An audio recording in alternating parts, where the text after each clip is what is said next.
የ2017 በጀት ዓመት የዘጠኝ ወራትን እቅድ አፈጻጸም ነው እንግዲህ የምንመለከተው። በዋና ዋና አመላካቾች ፕሬዘንቴሽኑ 6 ክፍል ይኖረዋል። ዓለም አቀፍ የኢኮኖሚ አዝማሚያን እንመለከታለን በተወሰነ ደረጃ። ከዛም ለኢትዮጵያ ምን እንደምታ ይኖረዋል የሚለውን በተወሰነ ደረጃ እናይና የማክሮ ኢኮኖሚና የሪፎርም አፈጻጸም ውጤቶች እና አዝማሚያዎች እንደምታውቁት ይሄ ዓመት ኦፍኮርስ ከዚህም ቀደም ያሉ ዓመታት በሪፎርም ማዕቀፍ ውስጥ ነው እቅዳችንን እየተገበርን ያለነውና በአጠቃላይ የሪፎርም አፈጻጸም እና የማክሮ ኢኮኖሚ ዋና ዋና አመላካቾች እና በዘርፎች ደግሞ ለማክሮ ኢኮኖሚ ዋና ዋና አመላካቾች ቀጥታ እንደምታ ያላቸውን እናያለን ማለት ነው። ከዛም የመሰረተ ልማትና የተመረጡ የመሰረተ ልማትና የፕሮጀክቶች አፈጻጸምን እናያለን። ማህበራዊ አካታችነትን እንደዚሁም አይበገሬ ኢኮኖሚ ሬዚሊያንት የሆነ ኢኮኖሚ ከመገንባት አኳያ እየተሰሩ ያሉ ስራዎችን እና አንዳንድ ውጤቶችን ወደኋላም ወደፊትም ሄደት ብለን እናያለን። በአምስተኛነት የሰላም የዲፕሎማሲና የትብብር ሁኔታ ምን ይመስላል ባለፉት 9 ወራት የሚለውን እናያለን። መጨረሻ ላይ ትኩረት የሚሹ ጉዳዮችን አነሳለሁ ማለት ነው። ክፍል 1 ዓለም አቀፍ የኢኮኖሚ አዝማሚያና በኢትዮጵያ ላይ የሚኖረውን አንደምታ ስንመለከት እንግዲህ 2025 ዓመቱ ሲጀምር ጃንዋሪ ላይ የወጣ ትንበያ እንደሚያሳየው የዓለም ኢኮኖሚ በ3.3 በመቶ እንደሚያድግ ነው። እንግዲህ ያደጉት ሀገራት ደግሞ ወደ 1.9 በመቶ እንደሚያድጉ ይጠበቃል። ይሄ ከአምናው በጣም ትንሽዬ ጭማሪ ነው ያለው። የዓለምንም አማካይ ስንመለከት ያደጉ ሀገራትን ደግሞ የተወሰኑ ሀገራትን ስንመለከት የአሜሪካ እድገት 2.7 በመቶ እንደሚሆን ይጠበቃል። አውሮፓን ስንመለከት 1 በመቶ እንደሚያድግ ይጠበቃል። የቻይና ስንመለከት እንደዚሁ የተወሰነ ከአምና ቅናሽ ይኖረዋል። ከሳራ በታች ያሉ ሀገራት ከአምና የተሻለ እድገት እንደሚያስመዘግቡ ይጠበቃል። 4.2 በመቶ እንደሚያድግ ይጠበቃል። የኢትዮጵያ አመቱን ስንጀምር ትንበያው 8.4 በመቶ እንደምናድግ ነው። ይሄ በጣም ኮንሰርቫቲቭ ነው። መሀል ላይ መልሰን ለመፈተሽ ጥረት አድርገናል። አንዳንድ አመላካቾች ኋላም እንደምናየው ይሄን ትንበያ ስናደርግ 8.4ን ታሳቢ ካደረግነው በላይ ውጤት እንዳስመዘገቡ ያሳያል። ለአሁን ግን ይዘን ያለነው 8.4 ነው ማለት ነው። ሌላኛው እንግዲህ ከዓለም አቀፍ አዝማሚያዎች የእኛን የልማት እንቅስቃሴ እንደምታ ያላቸው ውስጥ አንዱ የዓለም አቀፍ ኢኮኖሚ ትብብር ነው። ከዚህ አኳያ በአጠቃላይ ከኮቪድ በፊትም ቢሆን የዓለም አቀፍ የኢኮኖሚ ትብብር ይሄ ኦፊሻል ዴቨሎፕመንት አሲስታንስ የምንለው በእጅጉ መቀዛቀዝ ያሳየበት ነው። በተለይ ከጥራት አኳያ ማለት ነው። ይሄ በገንዘብ ብቻ ያለን ሳይሆን ቴክኒካል ሰፖርትን የሰብአዊ ድጋፍን ጨምሮ የሚይዝ በመሆኑ በተለይ ልማት ላይ የሚያተኩረው የዓለም አቀፍ የልማት ትብብር እየተቀዛቀዘ የመጣ የነበረ መሆኑን ማየት ይቻላል። አገራት የልማት ትብብራቸውን የውጭ ጉዳይ ፖሊሲ ማስፈጸሚያ የማድረግ አዝማሚያዎችን ማየት እንችላለን። የተለያዩ ሀገራት አደረጃጀታቸውን ሁሉ መልሰው እየፈተሹ ነው ያሉትና ይሄ ለኢትዮጵያ ያለው እንደምታ በእርግጥም የጀመርናቸው ስራዎች እንዳሉ ሆነው በራስ አቅም ልማትን ማሳካት የሚለውን የበለጠ የሚያጎላ ለዚህ እውነትም አስፈላጊነት ትልቅ ማሳያ የሆነ ትሬንድ ነው ማለት ነው እና ይህን ይመስላል ዓለም አቀፍ የልማት ትብብር ትሬንድ። ሌላው የዓለም አቀፍ ንግድ ሁኔታ ነው። በአጠቃላይ የንግድ እንቅስቃሴ 2025 ላይ ጥቅምት አካባቢ የነበረው ትንበያ 3.3 በመቶ ያድጋል ነበረ። አሁን በቅርብ የነበረው የንግድ ጦርነት የታሪፍ ጦርነትን በመከተል የዓለም የንግድ ድርጅት የዓለም ንግድ ከ3.3 ወደ 3 በመቶ እንደሚቀዛቀዝ ያመላክታል። በቀጣይ የሚኖረው የታሪፍ ሁኔታ፣ የንግድ ጦርነት ሁኔታ፣ የተገማችነት ሁኔታ አጠቃላይ የንግድ እንቅስቃሴን ቁጥሮች አሁን ባየነው መጠን ላይቀጥሉ እንደሚችሉ አመላካች ነው ማለት ነው። በመጨረሻም እንግዲህ ይህ የዓለም የታሪፍ ጦርነት በኢትዮጵያ ኢኮኖሚ ላይ ሊኖረው የሚችለውን ውጤት እየተፈተሸ ነው ያለው በየሚመለከተው። ግን አሁን ባለንበት ሁኔታ ለምሳሌ ታሪፍም ተጥሏል። የተጣለው ታሪፍ በዓለም አቀፍ የንግድ ስርዓት ላይ ቅድም እንዳየ ነው የሚፈጥረው መናጋት በኢትዮጵያ ላይ ሊኖረው የሚችለውን ተጽዕኖ መጤን አለበት። ይሄ ተገኘም እድልም ተደርጎ ሊወሰድ ይገባል። ለምሳሌ ከተጣለው ታሪፍ ውስጥ ከኛ በጣም እጅግ የበለጠ ግን የኛ አይነት ሸቀጦችን የሚያቀርቡ አገራት የተጣለባቸው ተወዳዳሪነታቸው የተጎዳ በመሆኑ ያን እድል ለመጠቀም ስራ መስራት ያስፈልጋል። አንደኛው የተፈጠረውን የገበያ ሁኔታ ጥቅም ላይ ለማዋል ያለንን ምርትና ምርታማነት በመጨመር ባሉት ፋብሪካዎች ያን ገበያ እድል መጠቀም ነው። ሌላኛው ይሄን የታሪፍ ጦርነት ጋር ተያይዞ የሚመጣውን ተጽዕኖ ለመቻል ማለት ነው ወደ ተለያዩ ሀገራት ኢንቨስትመንታቸውን የሚያንቀሳቅሱ ኢንቨስተሮች ቢኖሩ ይህን እድል ለመጠቀም ጥንቃቄ የተሞላበት እንቅስቃሴ ማድረግና ይህን እድል መጠቀምም ሌላው የሚታይ ነገር ነው ማለት ነው። የእኛም እንቅስቃሴ ወሳኝ ይሆናል ማለት ነው። ይህን የመጣውን አንሰርቴኒቲ ወደ እድል ቀይሮ ኢኮኖሚያዊ ተጠቃሚነትን ለማስፋት ማለት ነው። እንግዲህ በአጠቃላይ የዓለም አቀፍ የኢኮኖሚ ሁኔታ አዝማሚያ ይሄን ይመስላል። በክፍል 2 የማክሮ ኢኮኖሚ እና የሪፎርም አፈጻጸም ውጤቶችን እናያለን። ለማስታወስ አክል እንደምታስታውሱት 2016 በጀት ዓመትን ስንጀምር ያስቀመጥነውን የ10 ዓመት እቅድ ያስቀመጥናቸውን ግቦች ማሳካት እንድንችል ተከታታይ የሆኑ ሪፎርሞችን ማድረግ አስፈላጊ በመሆኑ የመጀመሪያውን ምዕራፍ የኢኮኖሚ ሪፎርም ስናጠናቀቅ ሁለተኛውን ምዕራፍ ሀገር በቀል የኢኮኖሚ ሪፎርም አዘጋጅተን ወደ ትግበራ ገብተናል። 4 ምሰሶች እንደነበሩት ለማስታወስ ነው። የመጀመሪያው የማክሮ ኢኮኖሚ መረጋጋትን ማረጋገጥ ነው። ሁለተኛው የዘርፎችን የማምረት አቅም ምርታማነትና ተወዳዳሪነት ማሳደግ ነው። የኢንቨስትመንትና የንግድ ከባቢን ማሻሻል ሌላኛው ምሰሶ ነበረ፣ የአገር በቀል ኢኮኖሚ ማሻሻያ።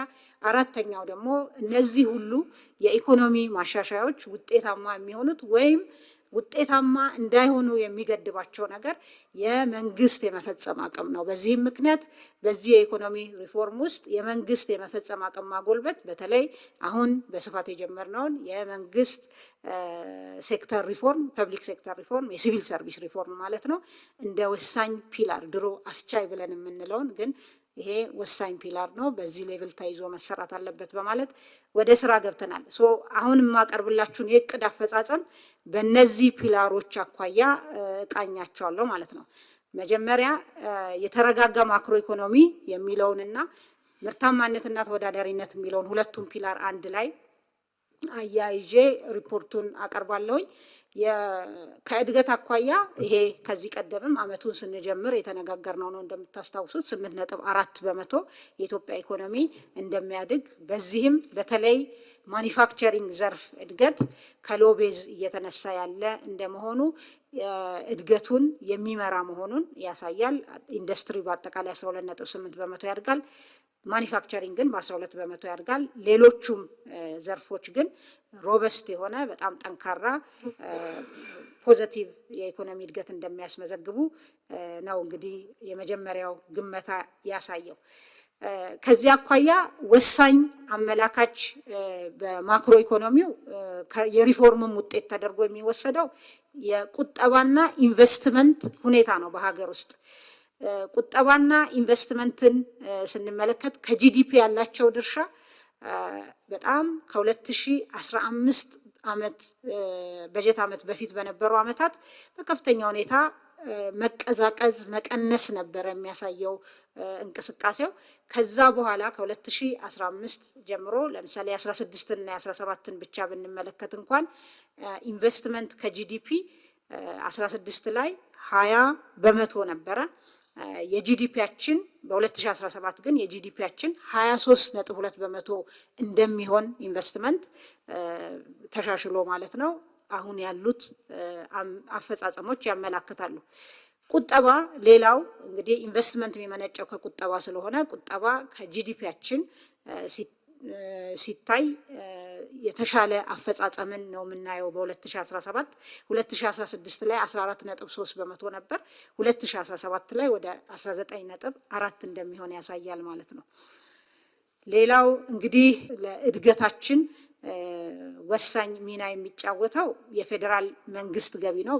በክቡር ጠቅላይ ሚኒስትር የተቋቋመ የገቢ እና የገቢ ጋር የተገናኘ ሪፎርም ስራዎች የሚያስተባብር ግብረ ኃይል አለ። ያ ግብረ ኃይል በየሳምንቱ እየተገናኘ የታክስ ፖሊሲን ብቻ ሳይሆን የታክስ አድሚኒስትሬሽን፣ የታክስ አስተዳደር ስራዎች ማሻሻያዎችን፣ ዲጂታይዜሽንን፣ ታክስ መክፈልን ቀላል ማድረግ፣ የታክስ ጋር የተገናኙ ብልሹ አሰራሮችን መፍታት የሚያስችሉ ስራዎች በርካታ የፖሊሲ ማሻሻያ ስራዎች ተሰርተዋል። የታክስ አስተዳደር ከአደረጃጀት ጀምሮ ስራዎች ተሰርተዋል። በቀጣይም ጠንክረው የሚቀጥሉ ይሆናል ማለት ነው። ከዚህ ቀደም እንግዲህ ፕሮባብሊ ከቅርብ ዓመታት በፊት ብንመለከት ይሄ ያልነበረ የፊስካል ዲሴንትራላይዜሽን ከዚህ ከፌዴራሊዝም ጋር ተያይዞ አንዱ ቻሌንጅ የነበረው ፊስካል ዲሴንትራላይዜሽን በጣም ኢሹ ነበረ። ከቅርብ ጊዜ ወዲህ ይሄንን በማሻሻል የክልሎችን ገቢ በጣም በከፍተኛ ሁኔታ ያሻሻለ የፊስካል አቅም ያሻሻለ የጋራ ገቢ ስራ ሲሰራ ቆይቷል። ይሄ የክልሎችን ገቢ በማሻሻል ለማህበራዊና ኢኮኖሚያዊ ልማት የሚያውሉትን ሀብት ከመጨመር አኳያ ትልቅ ሚና የሚጫወት ነው። ሌላኛው እንግዲህ የማክሮ አመላካች የመንግስት ወጪ ነው። የመንግስት ወጪን ስንመለከት ከሪፎርሙ ጋር ተያይዞ ከፍተኛ ድጎማ ተደርጓል። እነዚህን ድጎማዎች ኋላ መጣባቸዋለሁ፣ ግን ወደ 200 በዚህ 9 ወር 211 ቢሊዮን ብር ድጎማ ተደርጓል ማለት ነው። አመቱ ሲጠናቀቅ ከ400 ቢሊዮን ብር በላይ ድጎማ የሚደረግ ይሆናል። ሌላው የሪፎርም ውጤት የሆነና ወሳኝ የማክሮ ኢኮኖሚ ጤንነት አመላካች የብድር ሁኔታ ነው። የዕዳ ሁኔታ ከጂዲፒያችን ከኢኮኖሚያችን አኳያ እንደምታውቁት ይሄ የአገር በቀል ኢኮኖሚ ሪፎርማችንን ለመደገፍ ከኛ ጋር ለመስራት ፈቃደኛ የሆኑ ዓለም አቀፍ ተቋማት አገራት ጋር በተደረገ ትብብር የዕዳ ሽግሽግ በዚህ ሪፎርም ምክንያት በከፍተኛ ሁኔታ ተጠቃሚ መሆን ተችሏል። የዕዳ ሽግሽጉ መጨረሻ ውሳኔውንም ከማግኘቱ በፊት እንደምታስታውሱት የ1.4 ቢሊዮን ብር የጊዜያዊ የዕዳ ክፍያ ማቆም ወይም ስታንድ ስቲል ማግኘት መቻሉ ኢኮኖሚውን እንግዲህ ያለንን ገንዘብ ለልማት እንድናውል ከማድረጉ በተጨማሪ ያለውን ጫና ከመቀነስ አኳያ ትልቅ ሚና ተጫውቷል። ይሄ ሪፎርም የ3.5 ቢሊዮን ዕዳ ሽግሽግ አብሮ ይዞ የመጣ ነው። ከዚህ ውስጥ ለምሳሌ ድርድሩ ሲደረግ ቆይቶ የኦፊሻል ክሬዲተርስ ኮሚቴ ንግግር በየጊዜው ሲደረግ እንደነበረ በጂ20 ማዕቀፍ እናውቃለን።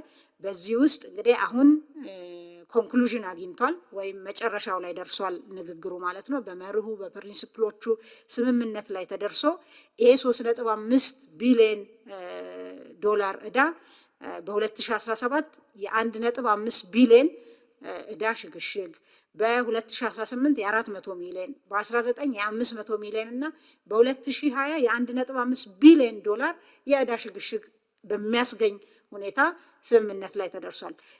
ይሄ ለምሳሌ የዚህን ዓመት ሁኔታ እንኳን ብንመለከት በ2017 ይሄ የዕዳ ሽግሽግ ባይገኝ ኖሮ ይከፈል የነበረው ዕዳ 2.8 ቢሊዮን ዶላር ነው የነበረው።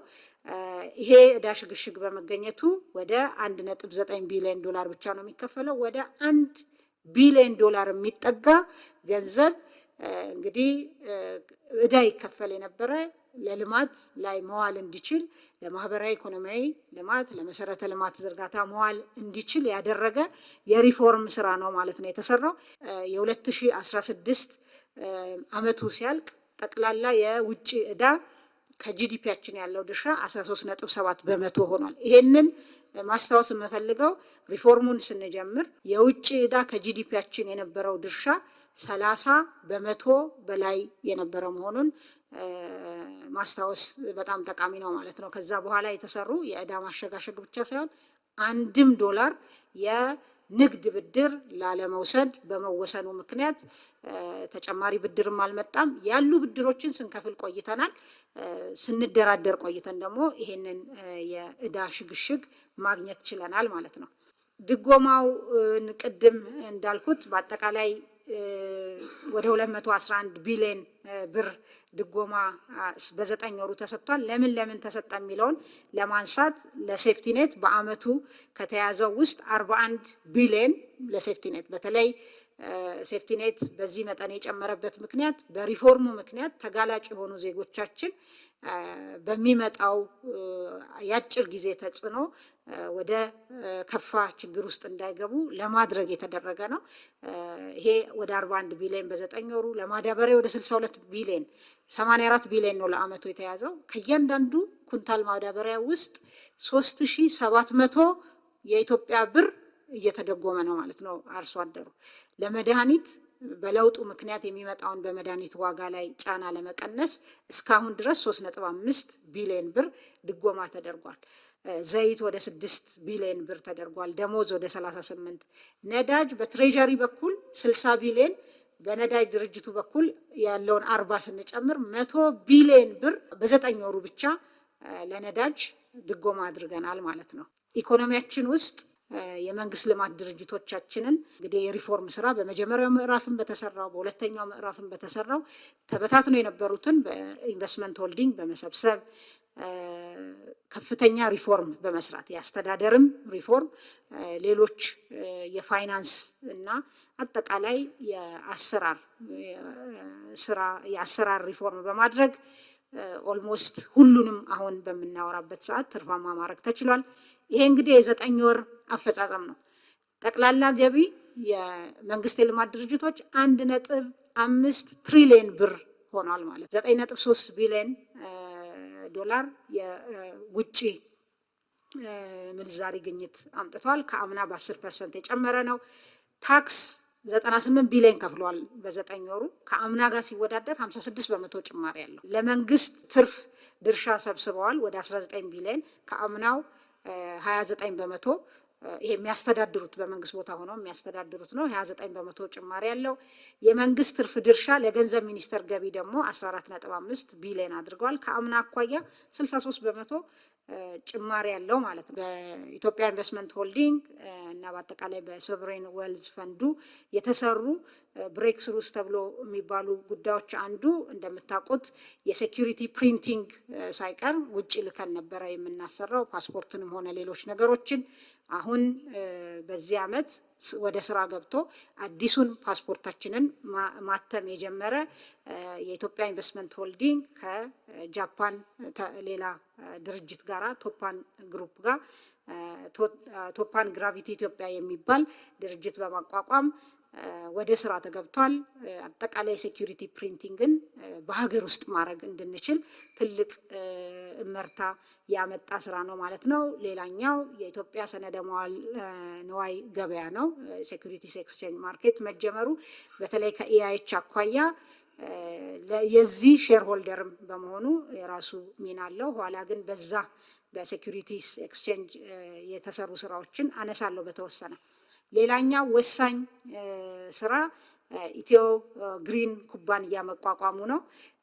ይሄ እንግዲህ እንደምታስታውሱት ባለፈው የእንግሊዝ ምክትል ጠቅላይ ሚኒስትር በመጡ ጊዜ ስምምነት የተደረሰበት ነው። በዋናነት በመኖ ማምረት፣ በእንስሳት ሀብት ልማት ዙሪያ በአጠቃላይ በዚህ ላይ ባሉ ቫሊዩ ቼን ላይ የሚሰራ ነው ማለት ነው። ይሄ ትልቅ እመርታ ነው። በዚህ ዘርፍ ከተገኙ ውጤቶች ውስጥ ነው ማለት ነው። ሌላኛው በማክሮ ውስጥ እንደ አመላካች የምናየው የውጭ ምንዛሪ አስተዳደር ሪፎርም እና ከዛ ጋር የተያዙ እቅዶች አፈጻጸም ነው። ከዚህ አኳያ የሬሚታንስ ፍሰት ባለፉት 8 ወራት የ9 ወር መረጃ አልደረሰም። ባለፉት 8 ወራት ስንመለከት 3.68 ቢሊዮን ብር ከኢትዮጵያና ትውልደ ኢትዮጵያውያን በግለሰቦች የተላለፈ ገንዘብ ነው። ይሄ ከአምና ጋር ሲወዳደር የ17 በመቶ ጭማሪ ያለው ማለት ነው። ይሄ ለሪፎርሙም በተወሰነ ደረጃ ምላሽ መስጠቱን ያሳያል። ቀሪ ስራዎች ቢኖሩትም ይሄ እንግዲህ በግለሰቦች ብቻ የተላለፈውን ነው። በኤንጂኦዎች እና ሌሎች በዚህ ሬሚታንስ ውስጥ የሚካተቱትን ስንጨምር ይሄ ቁጥር ከዚህ ከፍ ያለ ነው። ሌላው የውጭ ምንዛሪ አስተዳደር ሪፎርም ጋር ተያይዞ ትልቅ ለውጥ ያየንበት ትልቅ ውጤት ተብሎ የሚወሰደው የውጭ ምንዛሪ ሪዘርቭ ክምችታችን የጨመረበት ነው። ይሄ ትልቅ ውጤት የሪፎርሙም ውጤት ተደርጎ መወሰድ ያለበት ነው። ሌላኛው የገንዘብ ፖሊሲ በከፍተኛ ሁኔታ ዘመናዊ የማድረግ ስራ ሲሰራ ቆይቷል። የገንዘብ ፖሊሲያችን ድሮ በኳንቲቲ ቤዝድ የነበረ ዘመናዊ ያልሆነ ከነበረበት ወደ ዘመናዊ ዋጋ ላይ መሰረት ያደረገ የገንዘብ ፖሊሲ ሽግግር እየተካሄደ ነው ያለው። ከዚህ አኳያ ለምሳሌ የብሔራዊ ባንክ በኩል የሚደረግ የገንዘብ ገበያ ስርዓቶች አሉ። የኦፕን ማርኬት ኦፕሬሽንስ የሚባለው ማለት ነው። ይሄን ኦፕን ማርኬት ኦፕሬሽን በነፃ በውድድር ላይ የተመሰረተ 19 የሚሆኑ ተካሂዷል ባለፉት 8 ወራት። ይሄም ለበርካታ አመታት የኢትዮጵያ በጀት ዴፊሲትን ለመሙላት ከገበያ የሚገኝ የተወሰነ ነገር ቢኖርም በአብዛኛው ቀጥታ ብድር ከብሔራዊ ባንክ ይወሰድ ነበረ። ባለፉት 9 ወራት 1 ብር ከብሔራዊ ባንክ ቀጥታ ብድር ለትሬዠሪ አልተሰጠም ማለት ነው። ይሄ የሪፎርሙ ትልቅ ውጤት ዘመናዊ የሆነ የገንዘብ ፖሊሲን ፕሩደንት የሆነ የፊስካል ፖሊሲን ከመተግበር አኳያ የተገኘ ውጤት ነው ማለት ነው። ብሔራዊ ባንክ ከሚያደርገው የገንዘብ ገበያ ላይ ከሚያደርገው እንቅስቃሴ በተጨማሪ በባንኮች መካከል በፊት ያልነበረ በሪፎርሙ ወደ ስራ የገባ የውጭ ምንዛሪና የኢትዮጵያ ገንዘብ ገበያ ስርዓት ተጀምሯል። ይህንን ግብይት ፋሲሊቴት ያደረገው ያሳለጠው የኢትዮጵያ ሴኩሪቲስ ኤክስቼንጅ ነው። በአጠቃላይ ከሪፎርሙ አኳያ የገንዘብ ፖሊሲ ሪፎርማችንም ውጤታማ መሆኑን የሚያሳይ ነው። በቀጣይ የምገባው የኤክስፖርት አፈጻጸም ላይ ነው። ኤክስፖርት እንግዲህ በእቅድ የያዝናቸው ነገሮች ነበሩ። በ10 ዓመትም በ3 ዓመት እቅዳችንም ከዛም በአመት በሚመነዘሩ እቅዶች የተያዘ ግብ ነበር። ግን ለሪፎርሙ ምላሽ በተለይ ኢኮኖሚያችን የሰጠ ለመሆኑ ትልቅ ማሳያ የሆነ አፈጻጸም ነው ባለፉት 9 ወራት የነበረው። የኢትዮጵያ ኤክስፖርት እንደምታውቁት ከ3 ቢሊዮን ለማለፍ በጣም ሳይችል ለዘመናት የቆየ የነበረ ነው። እንግዲህ ባለፉት አመታት በተሰሩ የሪፎርም ስራዎች በተለይ ደግሞ በዚህ አመት በዋናነት የተሟላ ማክሮ ኢኮኖሚ ማሻሻያ ኤክስፖርት በ9 ወሩ የሸቀጦች ኤክስፖርት 5.3 ቢሊዮን ዶላር ማስመዝገብ ተችሏል። ይሄ ከአምና ጋር ሲወዳደር በ108 በመቶ ይበልጣል ማለት ነው። ከባለፈው ተመሳሳይ ወቅት ጋራ ሲነጻጸር ሁሉም ጭማሪ ያሳያሉ።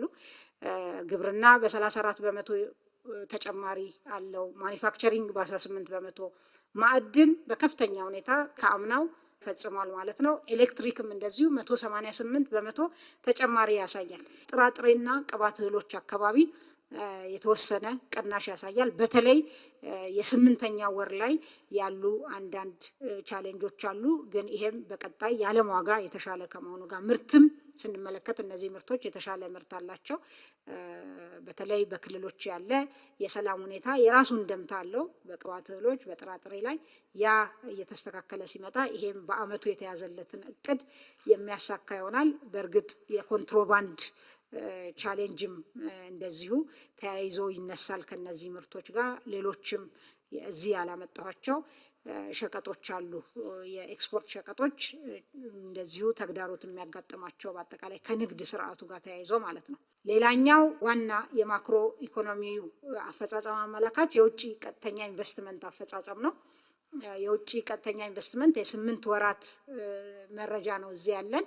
የእቅዳችንን 77 በመቶ ፈጽመናል። በ8 ወራት ወደ 2.5 ቢሊዮን ዶላር ኢንቨስትመንት ስበናል። በዚህ ውስጥ የተሰጠ ፍቃድ አለ። እንግዲህ ወደ 63 ፍቃዶች ተሰጥተዋል ባለፉት 8 ወራት።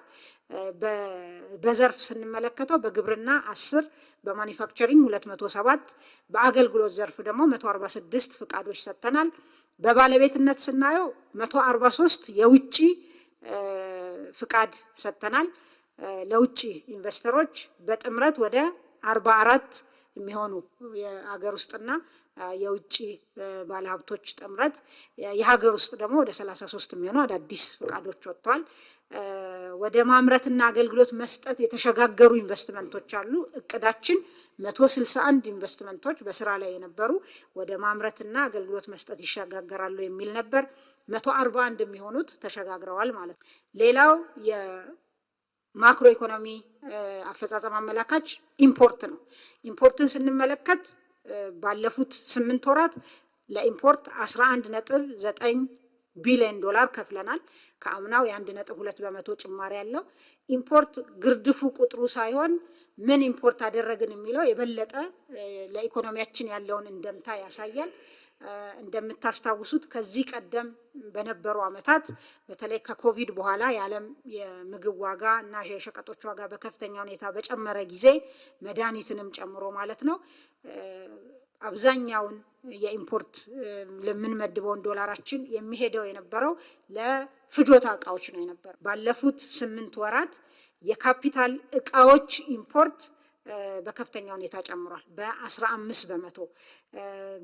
ለግብርና የመጣ የካፒታል እቃ ይሄ ማለት ለሜካናይዜሽን የሚያገለግል ማለት ነው በ52 በመቶ ጨምሯል። ለኢንዱስትሪ የመጣ ካፒታል እቃ በ24 በመቶ ጨምሯል፣ ከአምና ተመሳሳይ ወቅት ጋር ስናወዳድረው ማለት ነው። ጥሬ እቃም እንደዚሁ በተወሰነ ደረጃ ጨምሯል። የጥሬ እቃና በከፊል የተሰናዱ እንግዲህ የፖሊሲ ፕራዮሪቲያችን እየቀነሱ መሄድ አለባቸው። በሀገር ውስጥ እነዚህን መተካት አለብን።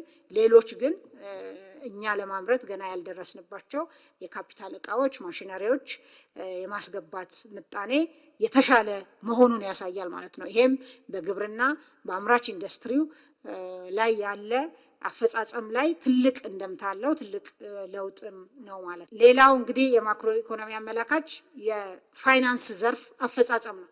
ከፋይናንስ ዘርፍ አኳያ በባንኮች ያለ ተቀማጭ ገንዘብ በ24 በመቶ ጨምሯል። በዚህ 8 ወር ባንኮች 473.9 ቢሊዮን ብር ብድር ሰጥተዋል። አምና በዚህ ሰዓት 292 ቢሊዮን ብር ብቻ ነበረ ብድሩ ማለት ነው። ይሄ ብድር ደግሞ የት ነው የሄደው ብለን በተበዳሪ አይነት ስንመለከት የግሉ ዘርፍ 76 በመቶውን ብድር ወስዷል ከዚህ ውስጥ ማለት ነው። የመንግስት የልማት ድርጅቶች ደግሞ 23 በመቶውን ብድር ወስደዋል ማለት ነው። ሌላው በዘርፎች የተለቀቀ ብድር ይሄን ማየት የሚያስፈልገው ተጨማሪ ስራም እንደሚፈልግ ለማሳየት ነው። ከግሉ ዘርፍ ለየትኞቹ ዘርፎች ነው ብድር እየሄደ ያለው የሚለውን ለማሳየት ነው። ግብርና 22 በመቶውን ወስዷል። ማኒፋክቸሪንግ 13 በመቶውን ወስዷል። አሁንም ንግድ ትልቁን የአገልግሎት ዘርፍ ማለት ነው ትልቁን ብድር እየወሰደ ነው ያለው ማለት ነው። ይሄ ሁኔታ እንግዲህ የማኒፋክቸሪንግ እና ግብርና በተለይ ከስትራክቸራል ትራንስፎርሜሽን አኳያ ያላቸውን ሚና ታሳቢ ያደረገ የፋይናንስ ዘርፋችን የባንኮቻችን ይሄን ነገር ታሳቢ ያደረገ ማሻሻያዎችን ማድረግ የሚያስፈልግ መሆኑን ማሳያ ነው። የአምራች ዘርፉ በከፍተኛ ሁኔታ በፋይናንስ መደገፍ አለበት። ከፍተኛ መሻሻል አለ፣ ለውጥ አለ። ይሁንና አሁንም የአገልግሎት ዘርፎች ላይ ትልቅ የብድር ሁኔታ እንዳለ ያመለክታል። ሌላኛው አመላካች እንግዲህ ካልነበረበት ወደ መኖር የመጣው የዲጂታል ፋይናንስ አፈጻጸም ነው። ዲጂታል ኢኮኖሚ አንዱ ከ5ቱ ወሳኝ ፒላሮች ውስጥ ተደርጎ የተወሰደ በመሆኑ አስቻይ ሁኔታዎችን በመሰረተ ልማት፣ የህግ፣ የፖሊሲ ማዕቀፎች ማሻሻል እና ሌሎች ማበረታቻዎች ማድረግ በመቻሉ ከፍተኛ ለውጥ እያመጣ ያለ ዘርፍ ነው። ባለፉት 9 ወራት 7.73 ቢሊዮን ብር በዲጂታል መልክ ቁጠባ ተሰጥቷል። በዚህ ውስጥ ቴሌብር ትልቁን ድርሻ ይወስዳል ማለት ነው።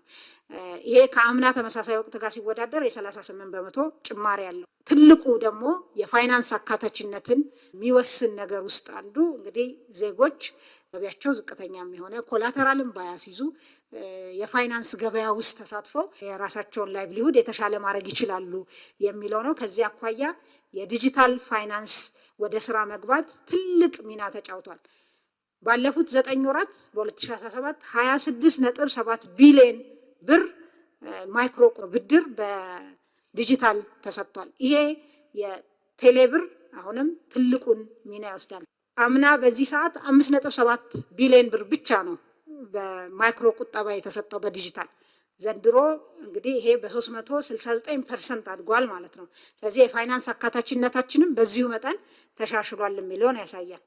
በዲጂታል የተከናወነ ግብይት በአጠቃላይ 12.51 ትሪሊየን ብር ነው በዚህ 9 ወር ውስጥ። አምና በተመሳሳይ ሰዓት 6.7 ትሪሊየን ብር ነው የነበረው። ይሄ በአጠቃላይ በዲጂታል ኢኮኖሚው የታየ እመርታ። ስለዚህ የአገልግሎት ዘርፉ ቫሊዩ አድድ ወይም እሴት ጭመራ ለጂዲፒው ከጠበቅነው በላይ እንደሚሆን አንዱ ማሳያ ይሄ ነው ማለት ነው። ሌላኛው የካፒታል ገበያ እንግዲህ ወደ ስራ የገባ መሆኑን እናስታውሳለን። ቅድም ያልኩትን በባንኮች መካከል የተደረገን የገንዘብ ገበያ አሳልጧል። 500 ቢሊዮን በላይ አንድ ባንክ በዚህ ሊስት አድርጓል ሼሩን። ለ9 የካፒታል ገበያ አንቀሳቃሾች ፍቃድ ተሰጥቷል። ለ2 ኢንቨስትመንት ባንኮች፣ ለ1 ሴኩሪቲስ ዲለር፣ ለአማካሪዎች በአጠቃላይ 9 ለሚሆኑ ፍቃድ ተሰጥቷል። በብሔራዊ ባንክ ደግሞ ዘመናዊ ኤሌክትሮኒክ የሰነደ መዋለ ንዋይ ግምጃ ቤት ተደራጅቶ በህዳር ወር ወደ ስራ ገብቷል። ይሄ ምንድን ነው የሚያደርገው ማለት ነው? ወደ ገበያው ለሚመጡ አክሲዮኖች እና የግምጃ ቤት ሰነዶች እንደ ቋት ያገለግላል ማለት ነው። ሌላኛው ወሳኝ የማክሮ ኢኮኖሚ አፈጻጸም አመላካች የልማት አፈጻጸም ውጤታችንም ውጤት የሆነው የስራ እድል ፈጠራ ነው። እንግዲህ ይሄ እስካሁን ባገኘነው መረጃ መሰረት በ2017 9 ወራት ወደ 3.3 ሚሊዮን አካባቢ የስራ እድል መፍጠር ተችሏል በሀገር ውስጥ ብቻ። ከዚህ ውስጥ ግብርና አብዛኛውን ስራ ፈጥሯል። አገልግሎትም እንደዚሁ ወደ 1.1 ሚሊዮን ዜጎች የስራ እድል ፈጥሯል። ሌላኛው ከስራ እድል ፈጠራ አኳያ የውጭ ሀገር ስራ ስምሪት ነው። ባለፉት 9 ወራት ለ344,790 የሚሆኑ ዜጎች የውጭ ሀገር ስራ ስምሪት ተደርጓል። የዲጂታል ኢኮኖሚው ፍሎሪሽ ማድረግ ጋር ተያይዞ የሚመጣው የሪሞት ስራዎች እዚህ ሆነው ለማይክሮሶፍት የሚሰሩ እና ለሌሎች ተቋማት የሚሰሩ ወጣቶች በዶላር የሚከፈላቸው መፍጠር ተችሏል። በዚህ 9 ወር ለ45,740 ወጣቶች የስራ እድል የርቀት ስራ ወይም ሪሞት ጆብ ተፈጥሯል ማለት ነው። በማክሮ ኢኮኖሚ ውስጥ ሌላው ወሳኝ አመላካች የዋጋ ግሽበት ሁኔታ ነው። የዋጋ ግሽበት እንግዲህ የዓለም አቀፍ ችግር ሆኗል። የዓለም አቀፍ ፌኖሜናን ነው። እኛንም በእጅጉ ፈትኖን ቆይቷል። አሁንም ቢሆን ትልቁ የማክሮ ኢኮኖሚ ስራና አጀንዳችን ነው። ይሁንና ባለፉት 12 ወራት በተከታታይ የዋጋ ግሽበት የሚጨምርበት ምጣኔ ሲቀንስ ቆይቷል። ይሄም ለረጅም ጊዜ በመሆኑ ምክንያት የዋጋ ግሽበት እየተረጋጋ እየመጣ መሆኑን ያመላክታል። በመጋቢት ወር መጨረሻ አጠቃላይ የዋጋ ግሽበት ወደ 13.6 በመቶ ወርዷል። የምግብ ዋጋ ግሽበት ደግሞ ወደ 11.9 በመቶ አድጓል።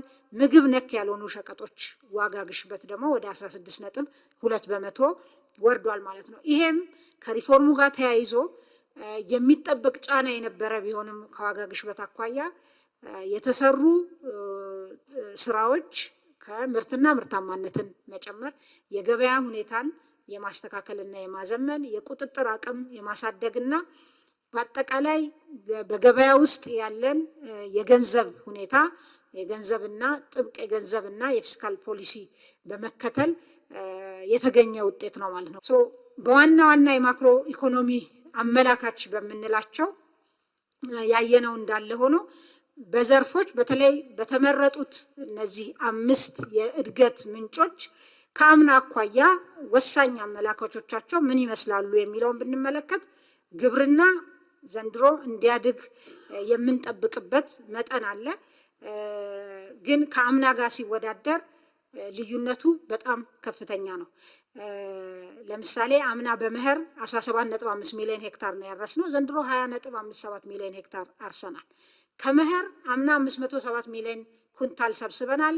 ዘንድሮ 610 ሚሊዮን ኩንታል ሰብስበናል። ስንዴን የመኸርን ብቻ ስናይ አምና 122 ሚሊዮን ኩንታል ነው የሰበሰብነው። ዘንድሮ 152 ሚሊዮን ኩንታል ሰብስበናል። ኩታ ገጠም በተለይ የቴክኖሎጂ የሜካናይዜሽን ስራችንን ውጤታማ የሚያደርግ ምርትና ምርታማነትን የተሻለ የሚያደርግ ስራ ነው። አምና 8.67 ሚሊዮን ሄክታሩ በመኸር ከታረሰው ውስጥ በኩታ ገጠም የተሸፈነ ሲሆን ዘንድሮ 11.83 ሚሊዮን ሄክታር ኦልሞስት ከ50% በላይ የመኸር እርሻችንን በኩታ ገጠም ነው ያረስነው ማለት ነው። በእንስሳት ሀብት ልማቱም እንደምታውቁት የሌማት ትሩፋት ኢኒሼቲቭ ወደ ስራ ከገባ በኋላ ከፍተኛ ለውጥ እየታየበት ያለ ዘርፍ ነው። ወተት፣ እንቁላል፣ ማር እዚህ እንደምትመለከቱት ከፍተኛ ለውጥ ያመጡ ዘርፎች ናቸው ማለት ነው። ሌላው ባለፉት 5 ዓመታት እና 6 ዓመታት ቡና ላይ ከፍተኛ ስራ ሲሰራ ነው የነበረው። በቡና የተሸፈነ መሬት ባለፉት 5 ዓመታት 11 በመቶ ጨምሯል። የቡና ምርት በ19 በመቶ ጨምሯል። ምርታማነትም የቡና ምርታማነት መጨመር በጣም አዳጋች እና ከፍተኛ ስራ የሚጠይቅ ነው። የቡና ምርታማነትም ባለፉት 5 ዓመታት በ7 በመቶ መጨመር ተችሏል ማለት ነው። ሌላኛው ማዳበሪያ በ9 ወር ብቻ ብንመለከት ከአምና በ4 ሚሊዮን ኩንታል የበለጠ የ9 ወሩ ብቻ ማለት ነው። የምርጥ ዘርንም ብንመለከት ከፍተኛ ለውጥ ያለው ኖራ አምና በ9 ወር ምንም ኖራ አላከፋፈልንም ወይም ለአሲዳማ መሬት አላከምንም ነበር። ዘንድሮ 384 ሺህ ኩንታል ኖራ ተከፋፍሏል ወይም ለማከም ውሏል ማለት ነው። የተዳቀሉ ላሞች ቁጥር ጨምሯል። የአንድ ቀን ጫጩት አቅርቦት ጨምሯል። ዘመናዊ የንብ ቀፎ እንደዚሁ አቅርቦት በከፍተኛ ሁኔታ ጨምሯል። ከአምና ኦልሞስት በእጥፍ ማለት ነው። ሌላኛው ዘርፍ ለጂዲፒ ኮንትሪቢሽን ያለው እና ከትኩረት መስኮቻችን ውስጥ ኢንዱስትሪ ነው። የኢንዱስትሪ ላይ የሚመጣ እድገት ወሳኝ አመላካች ዓለም አቀፍ አመላካች የኢነርጂ ኮንሳምፕሽን ነው። ኢንዱስትሪዎቻችን ባለፉት 9 ወራት የተጠቀሙት ኢነርጂ ከአምና ተመሳሳይ ወቅት ጋር ሲወዳደር የ29 በመቶ ጭማሪ ያሳይቷል። እንግዲህ ያሉት ኢንዱስትሪዎቻችን ተጨማሪ ኢነርጂ አምና ከነበረው ከተጠቀሙት ተጨማሪ ኢነርጂ ተጠቅመዋል ማለት ነው። ይሄም አምና ካመረቱት በላይ አምርተዋል ማለት ነው። የተሸጠም የተመረተም ኢነርጂ በአጠቃላይ ግን በከፍተኛ ሁኔታ ጨምሯል። ከ60% በላይ ጨምሯል። አጠቃላይ የተመረተ እና የተሸጠ ኢነርጂ ይሄ ለሃውስሆልድ ኮንሳምፕሽንም የሚውል ኢነርጂ ስለሚሸጥ ማለት ነው። ሌላው በኢንዱስትሪ ውስጥ ወሳኝ ዘርፍ የኮንስትራክሽን ዘርፍ ነው። የኮንስትራክሽን ዘርፍ ወሳኝ ዓለም አቀፍ አመላካቾች ደግሞ የብረትና የሲሚንቶ ምርት ነው። ሲሚንቶ የብረት ምርትን ብንመለከት ከባለፈው ዓመት 8 ወር ጋር ነው ያወዳደር ነው። ስናወዳደር የ25 በመቶ ብልጫ አለው። ሲሚንቶ ከአምና ተመሳሳይ ወቅት ጋር ሲወዳደር የ11 በመቶ ጭማሪ አለው ማለት ነው። ሲሚንቶን በጣም ቻሌንጅድ የነበረ ዘርፍ ነው። ወደ ኢንዱስትሪ ዘርፍ ወደ ማኒፋክቸሪንግ በተወሰነ ዲፕ ዳይቭ ማድረግ እፈልጋለሁ። የማኒፋክቸሪንግ ኢንዱስትሪ በክቡር ጠቅላይ ሚኒስትር የተቋቋመ የኢንዱስትሪ ካውንስል ከፍተኛ የሆነ ድጋፍ ሲያደርግ ቆይቷል ለአምራች ኢንዱስትሪው ዘርፍ። ከዚህ አኳያ በግብአት፣ በአቅም ግንባታ፣ በመሰረተ ልማት፣ በፋይናንስ እና በታክስ፣ በጉምሩክ፣ በሎጂስቲክ፣ በትሬድ ፋሲሊቴሽን ከፍተኛ ድጋፎች ሲደረጉ ነበር። በኢነርጂ ለምሳሌ ለ50 ኢንዱስትሪዎች ያለባቸው ይሄ ተቆጥሮ በስም ያሉ ኢንዱስትሪዎች ናቸው ያለባቸው የኃይል አቅርቦት ችግር ተፈቷል። ከዛ በተጨማሪ ሌሎች የግብአት ለአግሮ ኢንዱስትሪዎች እና ለሌሎች ኢንዱስትሪዎች የግብአት አቅርቦት የተሻለ እንዲሆን ተደርጓል። ከጉምሩክ አንጻር ለብቻቸው ለአምራች ኢንዱስትሪ አንድ መስኮት አገልግሎት ለመስጠት ስራ ተሰርቷል። ይሄም በጣም ከፍተኛ ለውጥ አምጥቷል። አምራች ኢንዱስትሪዎች ባመጡት ዋጋ ዲክሌር እንዲያደርጉ እና ፕሮሰስ እንዲያደርጉ እድል ተሰጥቷቸዋል። የቦንድድ ዌርሃውስ ደግሞ ተጠቃሚ እንዲሆኑ ተደርጓል ማለት ነው። ይሄ የወርኪንግ ካፒታል ጫናቸውን የሚቀንስ በዛ ላይም የግብአት አቅርቦትን በከፍተኛ ሁኔታ የሚያሻሽል ነው ማለት ነው። በአቅም ግንባታ ስልጠናዎች በመስጠት የታክስ እፎይታዎችን የታክስ ማሻሻያዎችን በማድረግ እንደዚሁ ከፍተኛ ስራ ተሰርቷል። በዚህ ውስጥ ምን ውጤት ተገኘ? ባለፉት 9 ወራት በማኒፋክቸሪንግ ካውንስሉ በተደረጉ ድጋፎች እና በአጠቃላይ በዘርፉ በተሰራው ስራ 6 ኢንዱስትሪዎች የጨርቃጨርቅ ኢንዱስትሪዎች የካፓሲቲ ዩቲላይዜሽናቸው ወይም የማምረት አቅም አጠቃቀማቸው በ11 በመቶ አድጓል። ወደ 7 የሚሆኑ የቆዳና የቆዳ ውጤቶች ኢንዱስትሪዎች አሁንም በ11.7 በመቶ የማምረት አቅም አጠቃቀማቸው አድጓል። የምግብና መጠጥ ፋብሪካዎች ደግሞ ወደ 10 የሚሆኑ በ10 በመቶ የካፓሲቲ ዩቲላይዜሽናቸው ጨምሯል። ሌላኛው ኤክስፖርት አቁሞ የነበሩ ፋብሪካዎች ነበሩ። ይሄ ካውንስል ባደረገው ድጋፍ 24 አምራች ኢንዱስትሪዎች ኤክስፖርት ማድረግ ጀምሮ በዚህ 9 ወር 14.3 ሚሊዮን ዶላር አስገኝተዋል ማለት ነው። ኢንዱስትሪ ፓርኮች ውስጥ ያለ እንቅስቃሴን እንዲሁ ለማየት ለምሳሌ ሶላር ፓኔል ሶላር ሴሎችን ከሶፊስቲኬሽን አኳያ እናምርት ከነበረው በአብዛኛው ጨርቃጨርቅ የቆዳ ምርት ከነበረው ወደ ቴክኖሎጂ የተደገፉ ምርቶች ለመሸጋገር ትልቅ መንገድ መጀመሩን የሚያሳይ ወደ 120 ሚሊዮን ዶላር ኢንቨስትመንት በማድረግ በዚህ በሚቀጥለው ሳምንት ለኤክስፖርት የተዘጋጀ ምርት ያመረተ ስራ ተሰርቷል። ይሄ እንግዲህ ከገባ በጣም አጭር ጊዜ ነው። በዚሁ አመት ነው የገባ ወደ ኢንዱስትሪ ፓርክ፣ ግን ማምረት ጀምሮ ኤክስፖርት ለማድረግ ዝግጅት ጨርሷል ማለት ነው። ሌላው በስራ ላይ በኮንስትራክሽን ላይ ያለው የኢትዮጵያ አየር መንገድና ናሽናል ኢንቨስትመንት ግሩፕ አንድ ላይ በመሆን የአውሮፕላን አካላት በማምረት ለዓለም አቀፍ አየር መንገዶች ለማቅረብ ስራ ለመስራት ነው። ይሄ እንግዲህ በኢንዱስትሪ ፓርክ ውስጥ ቂሊንጦ ነው። ቂሊንጦ ኢንዱስትሪ ፓርክ ውስጥ ነው ያለው። ኦልሬዲ ኮንስትራክሽን ላይ ነው ያሉት ማለት ነው። ሌላው ተሽከርካሪ የሚያመርቱ እንደዚሁ በዚህ 9 ወር የኤሌክትሪክም የነዳጅም የሚያመርቱ ወደ ስራ ገብተዋል። በጣም በግብርናው አዲስ ቴክኖሎጂ አርቲፊሻል ኢንተለጀንስ በመጠቀም ይሄም ቂሊንጦ ኢንዱስትሪ ፓርክ ውስጥ ያለ ነው። በቨርቲካል ፋርሚንግ እንጆሪ እያመረተ ለውጭ ገበያ ለሀገር ውስጥና ለውጭ ገበያ የሚያቀርብ ድርጅት ነው። በአጠቃላይ ባለፉት 9 ወራት 17 አዳዲስ ኢንቨስተሮች 17 ሼዶችን ይዘዋል። 55 የሚሆኑ አዲስ የገቡ ባለሀብቶች አሉ። በክቡር ጠቅላይ ሚኒስትር በተሰጠ አቅጣጫ የኢንዱስትሪ ፓርኮች ውስጥ የሀገር ውስጥ ባለሀብቶች ገብተው እንዲሰሩ አቅጣጫ በመቀመጡ ምክንያት አሁን በዚህ ዓመት ብቻ 41 የሚሆኑ የሀገር ውስጥ ባለሀብቶች ወደ ኢንዱስትሪ ፓርክ ገብተዋል ማለት ነው። 11 ደግሞ የውጭ ባለሀብቶች ናቸው ከ55ቱ ማለት ነው። ሌላኛው የኢምፖርት ሰብስቲቱሽን ወሳኝ ግባችን ነው። እንደምናውቀው ከውጭ የሚመጡ እቃዎችን የመተካት ባለፉት 9 ወራት ወደ 3 ቢሊዮን የሚጠጋ ምርቶች በሀገር ውስጥ ተተክቷል። ለምሳሌ ምግብና መጠጥ አምና ከገባው በ40 በመቶ የቀነሰ ነው የገባው ዘንድሮ። ሜዲካል ጎዝን ብንመለከት በ69 በመቶ የቀነሰ ነው የገባው።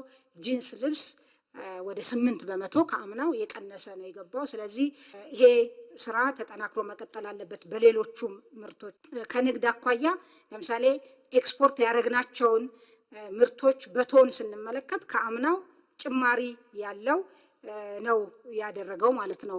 ኤክስፖርት ወደ 743,000 ቶን በላይ አድርገናል። አምና 663,000 ቶን ነው ኤክስፖርት ያደረግነው። ይሄ ንግድ በማገለባበጥ የሚጨመርን እሴት የሚያሳይ ነው። ሌላው አገልግሎት ዘርፍ ላይ ትልቅ ሚና ያላቸው የኢትዮጵያ አየር መንገድ እና ኢትዮ ቴሌኮም ናቸው። ከገበያ አኳያ የኢትዮጵያ አየር መንገድ አምና 298 ቢሊዮን ብር ነው የነበረው አምና፣ ዘንድሮ 708 ቢሊዮን ብር አሳክቷል። ኢትዮ ቴሌኮም አምና በዚህ ሰዓት 67 ቢሊዮን ብር ነበረ ገቢው፣ ዘንድሮ 96 ቢሊዮን ብር አሳክቷል። በአገልግሎት ዘርፉ እዚህ ላይ ያየናቸው ኢንዲኬተሮች እንደሚያሳዩት ከአምና በከፍተኛ ሁኔታ መሻሻል እንዳለ ነው። በተለይ እንደ ቱሪዝም ፕሮዳክት ወይም እንደ ቱሪዝም ጉዳይ አድርገን ማናየው የነበረ ከቅርብ ጊዜ ወዲህ ትኩረት ሰጥተን እየሰራን ያለነው የኮንፈረንስ ቱሪዝም ጉዳይ ነው። ኮንፈረንስ ቱሪዝም ውጤታማነትን ለማሻሻል የኩነት የማስተናገድ አቅምን በማሳደግ በመሰረተ ልማትም የኩነት ማስተናገጃ መሰረተ ልማቶችን፣ አገልግሎት አሰጣጥን በማሻሻል የኢትዮጵያ አየር መንገድም እንደዚሁ በጣም ለዚህ ከፍተኛ እገዛ ከፍተኛ ውጤታማ ማለት ነው እገዛ በማድረግ ትልቅ ውጤት ማምጣት ተችሏል። እንደምታስታውሱት አዲስ ኢንተርናሽናል ኮንቬንሽን ሴንተር በዚሁ 9 ወር ነው የተመረቀው። በእነዚህ ስራዎች ምን ተገኘ ብለን ብንል በሀገራችን የተካሄዱ ዓለም አቀፍ ኩነቶች አምና በ9 ወር 19 ብቻ ነበሩ። ዘንድሮ ወደ 66 የሚሆኑ ዓለም አቀፍ ኩነቶችን አስተናግደናል። በአጠቃላይ ወደ 193,000 በላይ ተሳታፊዎች ተሳትፈዋል። ከዚህ ውስጥ የውጭ ተሳታፊዎች ከ26,255 አካባቢ የሚሆኑ ተሳታፊዎች ነበሩ ማለት ነው። የዓለም የቱሪዝም ድርጅት ባወጣው መረጃ መሰረት ኢትዮጵያ በቱሪስት ፍሰት መጨመር ከአመት ወደ አመት ማለት ነው ከአፍሪካ ትልቁን ደረጃ ይዛ ነው ያለችው ማለት ነው። ይሄ አጠቃላይ ቁጥሩ ላይ ገና ብዙ ስራ መስራት ቢጠበቅብንም እድገቱ ላይ ግን የቱሪዝም ዘርፍ እድገት ላይ ኢትዮጵያን አንደኛ ቁጥር ላይ ነው ከአፍሪካ ያስቀመጠው የዓለም የቱሪዝም ድርጅት ማለት ነው። የኮንፈረንስ ቱሪዝም አቅማችንን ለማሳያ የአፍሪካ ህብረት ጉባኤ እንዴት ተካሄደ፣ ምን አዳዲስ ነገሮች ነበሩት የሚለውን ለማሳያነት አንጥቻለሁ። በዚህ አመት የተሰራው ስራ እጅግ ወጪ ቆጣቢ ግን በጣም ባልተለመደ መልኩ ከፍተኛ ቅንጅትን መሰረት ያደረገ አዳዲስ ጉዳዮችን አብሮ የያዘ ከመጣው ሰውም አኳያ በመሪዎችም ይሁን በተሳታፊ ከፍተኛ ቁጥር ለውጥ ያለው ነው የተገኘው ማለት ነው። ከዚህ አኳያ ለምሳሌ 31 መሪዎች፣ 3 ምክትል ፕሬዚዳንቶች፣ 5 ጠቅላይ ሚኒስትሮች እና 8 የውጭ ጉዳይ ሚኒስትሮች የመሯቸው ዴሊጌሽኖች ናቸው የአፍሪካ ህብረትን መሪዎች ጉባኤ የተሳተፉት። ይሄንን የተሻለ ፕሮፌሽናል የሆነ እና የሚመጥን አገልግሎት መስጠት እንዲቻል ከዚህ በፊት ያልነበረ 53 የሚሆኑ የመሪ ባልደረቦችን ቋንቋ ባገናዘበ መልኩ በጎ ፈቃደኛ ፕሮቶኮል ካዴትስ በማሰልጠን መሪዎቹ ሁሉ በመሰከሩት ሁኔታ በጣም የተሻለ አገልግሎት መስጠት ተችሏል ማለት ነው። አጠቃላይ 17,000 በላይ እንግዶች ተሳትፈዋል። 12,000 በላዩ የውጭ እንግዶች ናቸው ማለት ነው። 57 ልዩ ፕሬዝዳንታዊ ቻርተርድ አገልግሎት በረራ ፈቃድ ተሰጥቷል። ይሄ የኢትዮጵያ አየር መንገድ የነበረውን በረራ ሳያስተጓጉል ማለት ነው ይሄንን ያደረገው። ኩነት የማስተናገድ አቅማችንን ደረጃችንን ማሳየት የቻልንበት በዚህ ሂደት ውስጥም ከፍተኛ ትምህርት የተማርንበት ስራ ተሰርቷል ማለት ነው።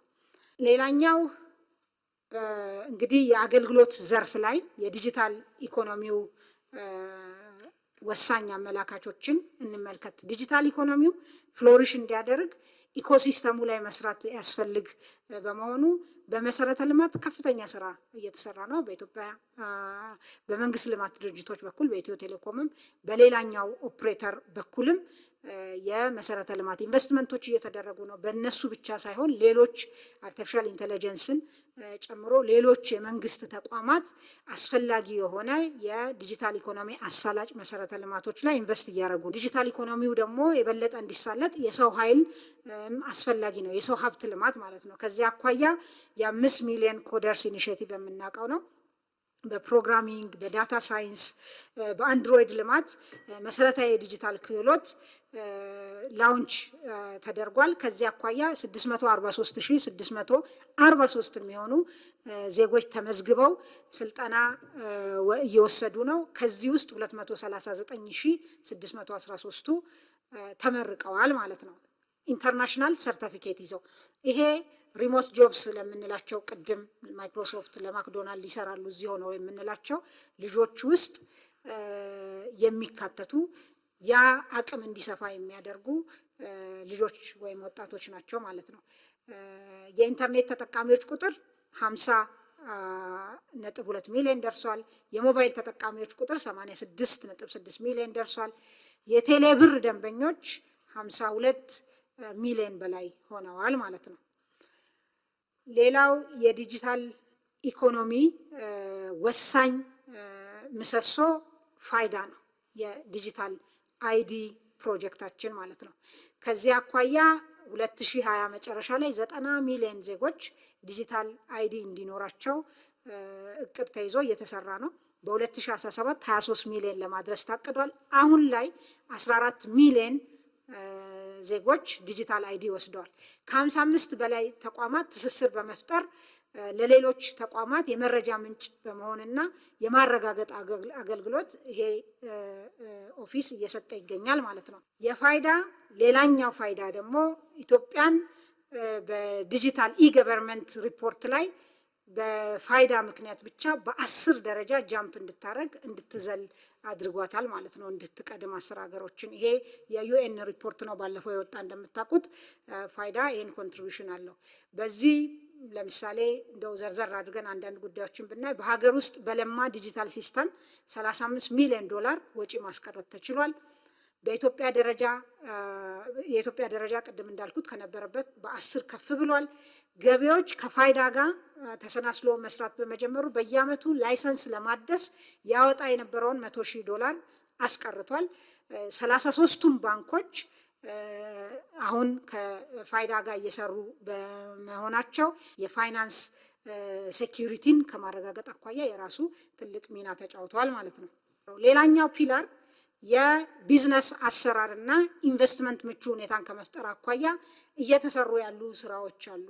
ለምሳሌ የሎጂስቲክ ዘርፍ ማሻሻያዎች ለ3 መልቲሞዳል ትራንስፖርት ኦፕሬተሮች ዘርፉ ሊብራላይዝድ ሆኗል፣ ፍቃድ ተሰጥቷል። በኮንቴነር አሽጎ የመላክ ምጣኔን 64 በመቶ ማድረስ ተችሏል። የመርከቦች የወደብ ላይ ቆይታ 12.6 ቀናት ሆኗል ማለት ነው። ሌላው የንግድ አሰራር ማሻሻያ ነው። በዚህ ፒላር ውስጥ የሚታየው እንደምታስታውሱት የጅምላና ችርቻሮ ንግድን ለውድድር ክፍት አድርገናል፣ ሊብራላይዝ አድርገናል።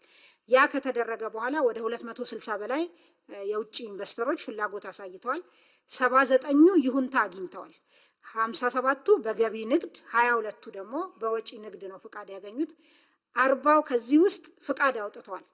ከ40 ውስጥ 27ቱ ገቢ የኢንቨስትመንት ፍቃድ አውጥተዋል ማለት ነው። 27ቱ በገቢ 17ቱ በወጪ ንግድ 8 የሚሆኑት ከነዚህ ውስጥ በገቢ ንግድ ተሰማርተው የተለያዩ ምርቶችን ማምጣትና ማቅረብ ጀምረዋል ማለት ነው።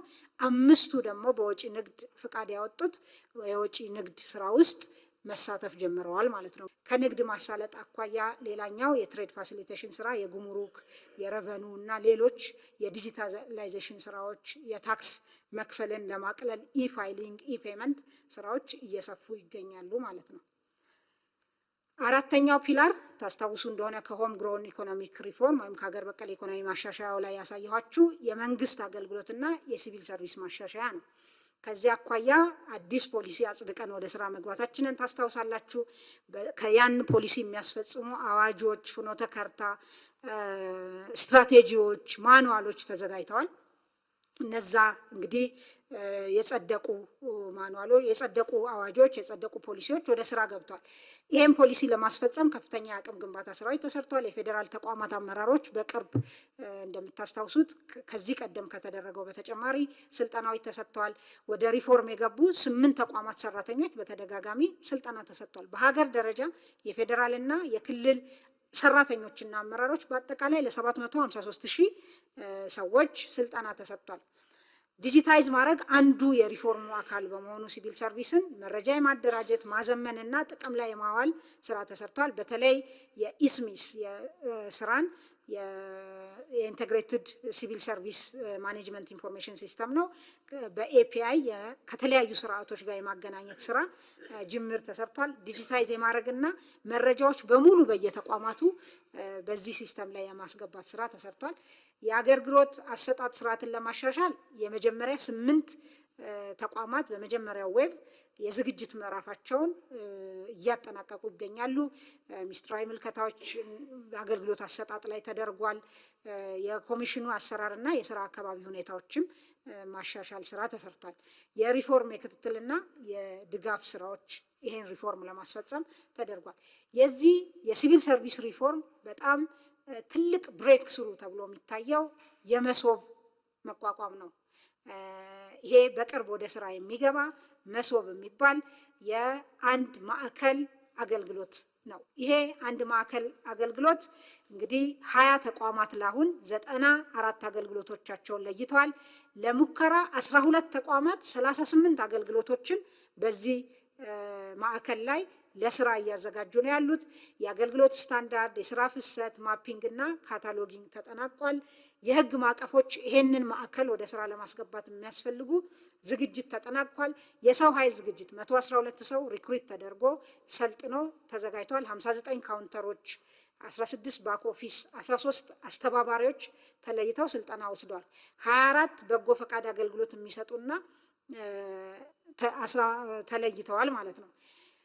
ሌላኛው ይሄንን ስራ የሚሰራበት ህንፃ ሪሞዴሊንግ እና የማዘመን ስራ በከፍተኛ ሁኔታ ተሰርቶ እየተጠናቀቀ ይገኛል። የመጨረሻው ሳምንታት ላይ ነው ያለው ማለት ነው። እንግዲህ ለነዚህ ለመጀመሪያ 8 ተቋማት ለሙከራ ኦልሬዲ ተደልድሏል ማለት ነው። ባንኮችም እዚህ ውስጥ አገልግሎት የሚሰጡ ይሆናል። በጣም የዚህ አገልግሎት ወሳኝ ዲፓርቸር አገልግሎቶቹ ዲጂታል መሆናቸው ነው።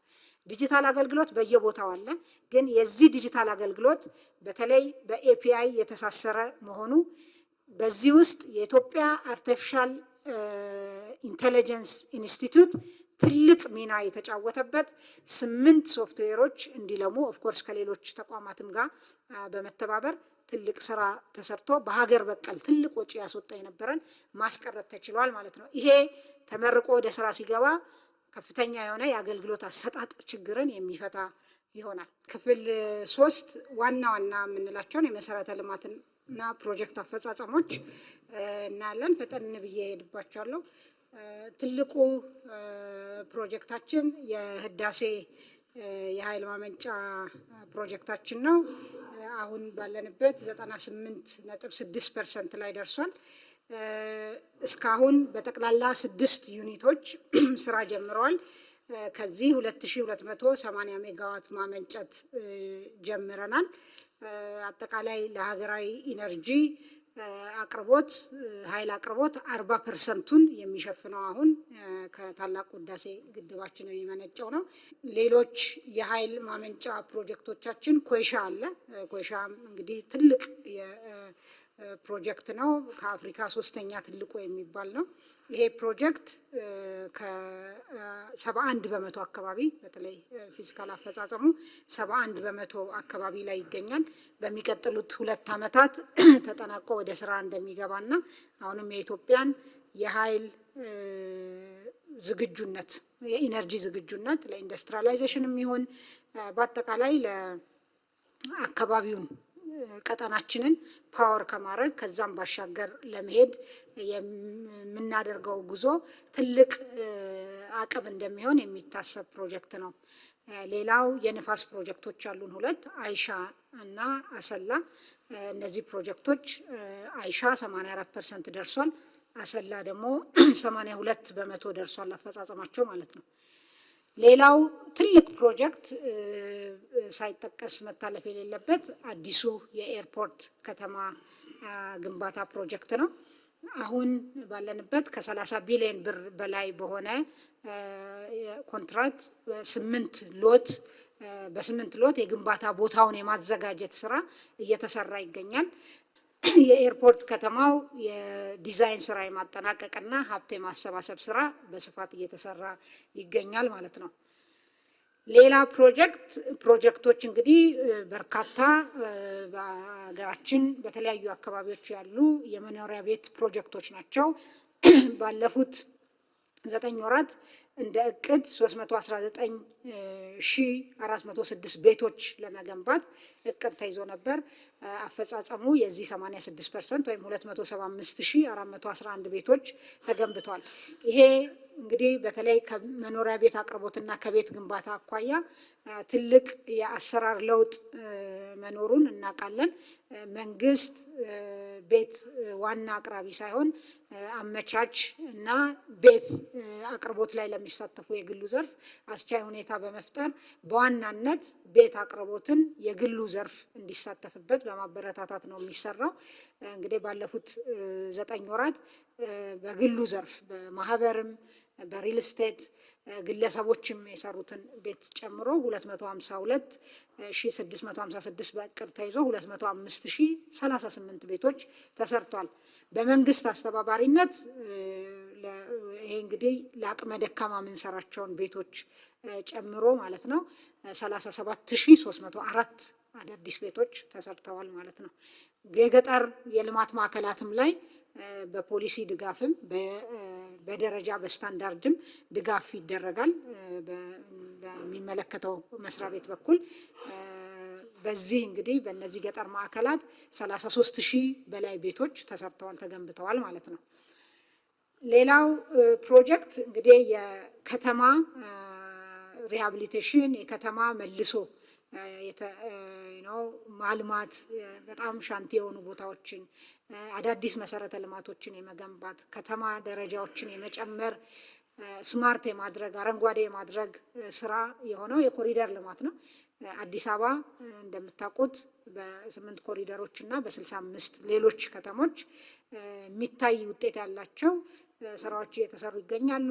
አዲስ አበባ ሁለተኛው ኮሪደር ሁለተኛው ፌዝ የኮሪደር ስራ በመጠናቀቅ ላይ ይገኛል። ከዛ በተጨማሪ ጎንደር፣ ጅማ፣ ቢሾፍቱ፣ ባህር ዳር፣ ሐረር፣ ሐዋሳ፣ ጅጅጋ፣ አርባ ምንጭ፣ ድሬዳዋ ከተሞች በደንብ የሚታይ የኮሪደር ልማት ስራ እየሰሩ ያሉ አካባቢዎች ናቸው። ሌሎችም ከተማዎች ጅምር ቢሆንም የኮሪደር ልማቱ ስራ በየአካባቢው እየተጠናከረ መሆኑን ያሳያል። የኮሪደር ልማት እንዲሁ የማሳመር የማስፋት ብቻ ሳይሆን በከተማው ውስጥ ለሚኖሩ ዜጎች አካታችነትን የሚያረጋግጥ ሰስቴነብል የሆነ ከተማና ሰስቴነብል ኮሚኒቲስ የመፍጠር ዓላማ ያለው ነው ማለት ነው። እንዲሁ ከምናየው ኮንስትራክሽን ባሻገር በርካታ ጉዳዮች አሉት በኮሪደር ልማት ውስጥ። ሌላው በመሰረተ ልማት ውስጥ የሚታየው የአዲስ መንገዶች ግንባታና የፍጥረት መንገድን ጨምሮ ነው። በ2017 9 ወራት ውስጥ 385 ኪሎ ሜትር መንገዶች ተሰርተዋል ማለት ነው። ወደ 123 የሚሆኑ ፕሮጀክቶች ናቸው ያሉት። እነዚህ ፕሮጀክቶች በተለያየ አፈጻጸም ደረጃ እና በተለያየ ሀገሪቱ አካባቢዎች ያሉ ናቸው። የፈጣን መንገዶችን ለብቻ ከኢኮኖሚያዊ ጠቀሜታቸው አኳያ ለይቶ ለማየት የዝዋይ ባቱ አርሲ ነገሌ መንገድ አጠቃላይ 57 ኪሎ ሜትር ነው። ከዛ ውስጥ 49 ኪሎ ሜትሩ ተጠናቋል። የአርሲ ነገሌ ሐዋሳ መንገድ ደግሞ አጠቃላይ የፍጥነት መንገድ ነው። 52 ኪሎ ሜትር ነው። 33.5 ኪሎ ሜትሩ ተጠናቋል። አዳማ አዋሽ የፍጥነት መንገድ የመጀመሪያው ሎት አዲስ የተጀመረ ነው። 61 ኪሎ ሜትር አካባቢ ነው። 22 ኪሎ ሜትሩ ተጠናቋል ማለት ነው። ሌላው የመሰረተ ልማት ስራ የመስኖ መሰረተ ልማት ነው። እንግዲህ ከዚህ አኳያ በርካታ የመስኖ ፕሮጀክቶች አሉን። ያለቁ ፕሮጀክቶች ሁለተኛው ፌዛቸው ወይም ሁለተኛ ሎት ዋናው ግድብ ከተገነባ በኋላ አውታሮቹን የመገንባት ተርሸሪ ሰከንደሪ ካናሎችን የመስራት ስራ በስፋት እየተሰራ ይገኛል። እዚህ እንደው የተወሰኑ ፕሮግረስ ያደረጉ የመስኖ ፕሮጀክቶችን ያመጣሁት መገጭ እንግዲህ 2016 መጨረሻ ላይ 60 በመቶ ነበረ። አሁን 66 በመቶ አፈጻጸም ደረጃ ላይ ይገኛል። በአመቱ ግን በ9 ወሩ ከተያዘለት እቅድ በላይ ነው። በ9 ወሩ 3.26 በመቶ የመጨመር ነበር የታቀደው፣ ወደ 5.69 በመቶ ተጨምሯል። ከዛ ውጪ ወልመል ሎት 1 እና 2፣ ጨልጨል ሎት 1 እና ጨልጨል ሎት 2 በጣም አዋጪ ከምንላቸው ፕሮጀክቶች ውስጥ ናቸው። በአዋጭነታቸው ትልቅ ዋጋ ያላቸው ፕሮጀክቶች ናቸው። እነዚህ ፕሮጀክቶችም ሁለቱም በጣም በጥሩ ሁኔታ እየሄዱ ነው ያሉት። ጨልጨል በተለይ ሎት 2 100% ኦልሞስት ተጠናቋል። በቅርብ የሚመረቅ ፕሮጀክት ነው ይሄ ማለት ነው። ወልመልም ሎት 1 ጥሩ ደረጃ ላይ ይገኛል። ከዛ ባለፈ ጎዴ ኦልሞስት የተጠናቀቀ ነው። ከሰም ተንዳው ግድብ እና የዱብቲ ዳይክ ስራዎች እንደዚሁ ጥሩ እንቅስቃሴ ላይ ነው የሚገኙት ማለት ነው። ሌላው እንግዲህ መንግስት ይዞ ከሚመራቸው መንግስት ኢንቨስት ከሚያደርግባቸው ፕሮጀክቶች በተጨማሪ ለኢኮኖሚው ትልቅ እንደምታ ያላቸው በግሉ ዘርፍ የሚሰሩ ፕሮጀክቶችን መንግስት የተለያየ ግብረ ኃይል በማቋቋም ድጋፍ ክትትል ያደርጋል። ልክ እንደ ገቢ ግብረ ኃይል፣ ልክ እንደ ማኒፋክቸሪንግ ኢንዱስትሪ ግብረ ኃይል የማዕድን ግብረ ኃይል አለ። የማዕድን ካውንስል አለ። የማዕድን ካውንስል በዋናነት የማዕድንን ፖሊሲ ማዕድን ሚኒስቴር መስሪያ ቤት የሚሰራውን ስራ ሳይሆን ድጋፍና ክትትል የሚያደርገው እያንዳንዷ ፕሮጀክት የግሉ ዘርፍ ፕሮጀክት ያለባቸውን ችግር እየተከታተሉ እያዩ የመፍታት ስራ ነው የሚሰራው። በዚህ እንደምታውቁት አንድ ብቻ የወርቅ ካምፓኒ በካምፓኒ ደረጃ የሚሰራ አንድ ብቻ ከነበረበት ባለፉት በዚሁ 9 ወራት 2 ተጨማሪ የወርቅ ፋብሪካዎች መከፈታቸውን ታውቃላችሁ፣ ተመርቀዋል። እነዚህ የኢትኖ ማዕድን እና ዋይኤምጂ የሚባሉት የማዕድን ካምፓኒዎች ናቸው። ሌላው ኢዛና ማዕድን የሪሃቢሊቴሽን ስራ ሰርቶ መልሶ ግንባታውን አጠናቋል። የሙከራ ምርት ላይ ነው የሚገኘው ማለት ነው። ሌላኛው ከማዕድን አኳያ የድንጋይ ከሰል ነው። እንደምታውቁት የድንጋይ ከሰል ሲሚንቶን ጨምሮ ለአንዳንድ የአምራች ኢንዱስትሪ ዘርፎች የኢነርጂ ምንጭ ከመሆን አኳያ ትልቅ ሚና የሚጫወት ነው። በጣም በርካታ ዶላር ተከፍሎ ከውጭ እንደሚመጣ እናውቃለን። ይሄንን በሀገር ውስጥ ግን ጥሬ ዕቃው እያለ የማጠብ እና እነዚህን ደግሞ የማጠብ ስራ የሚሰሩ ፋብሪካዎችን ፕላንቶችን የማቋቋም እና ኢንቨስትመንቱን የማምጣት ነበረ ክፍተቱ። አሁን እንግዲህ ባለፉት 9 ወራት ኢቲ ሚነራል ተጠናቆ ወደ ምርት ገብቷል። ተመርቆ ዮ ሆልዲንግ የሚባል ፕላንት አንዱን ሌላ ፕላንትም አለው እሱን እየሰራ ነው። ፕላንት አንድ እንደዚሁ ተጠናቋል። ይሄ 155,000 ቶን በአመት ያመርታል። የኢቲ ሚነራል 150 ቶን ድንጋይ ከሰል ማጠብ የሚችል ነው በሰዓት። ኢቲ ሚነራል ዴቨሎፕመንት እንደዚሁ 45,000 ቶን በአመት የሚያመርት በግንባታ ሂደት ላይ ይገኛል። ትልቁ ደግሞ ናሽናል ማይኒንግ ኮርፖሬሽን የያዘው በአመት 1 ሚሊዮን ቶን የሚያመርት ግንባታ ተጠናቆ የቴስት እና ኮሚሽኒንግ ስራ ላይ ይገኛል። ይሄ ከ2 ሚሊዮን ቶን በላይ በአመት እንድናመርት ያደርገናል። እነዚህ ፋብሪካዎች ሙሉ በሙሉ ወደ ስራ መግባት በአመት ለአሁን እኛ የምንፈልገው ወደ 1.5 ሚሊዮን ቶን ነው። እኛ ሰርፕለስ ኖሮን ኤክስፖርት ለማድረግ እድል የሚፈጥር ነው ማለት ነው። ሌላው የሲሚንቶ ነው። ሲሚንቶ እንደምናውቀው ልክ ሌሎቹን ፋብሪካዎች ኢንቨስትመንቶች የግል ዘርፍ ተደግፈው ወደ ስራ እንዲገቡ ችግሮቻቸው እንዲቀረፉ እንደተደረገው ለሚ ናሽናል ሲሚንቶም እንደዚሁ በጣም በመንግስት ክትትል ድጋፍ ወደ ስራ ገብቶ እስካሁን ከተመረቀ በኋላ ከ700,000 ቶን ሲሚንቶ በላይ አምርቷል። ሌላው ፓዮኒር ሲሚንቶ ነው። የማስፋፊያ ስራ የማምረት አቅሙን ወደ 600,000 ቶን ለማሳደግ ስራ ጀምሮ ነበር። ከ3 ወር በኋላ ይመረቃል ፕሮጀክቱ ያለበት ሁኔታ የሚያሳየው ማለት ነው። እንግዲህ ስለ ዋና ፕሮጀክቶች ይህን አክል ካልኩኝ ከዘላቂ ልማት አኳያና ማህበራዊ አካታችነትን ከማረጋገጥ አኳያ ምን እንደተሰራ አነሳለሁ። በአብዛኛው ማጣቀሳቸው ቁጥሮች የዩኤን ተቋማትና ሌሎች ያወጧቸውን በወሳኝ ኢንዲኬተሮች በአካታችነት አመላካቾች ያነሷቸውን እና ያወጧቸውን ሪፖርቶችንም እንደ ማጣቀሻ እጠቅሳለሁ ማለት ነው።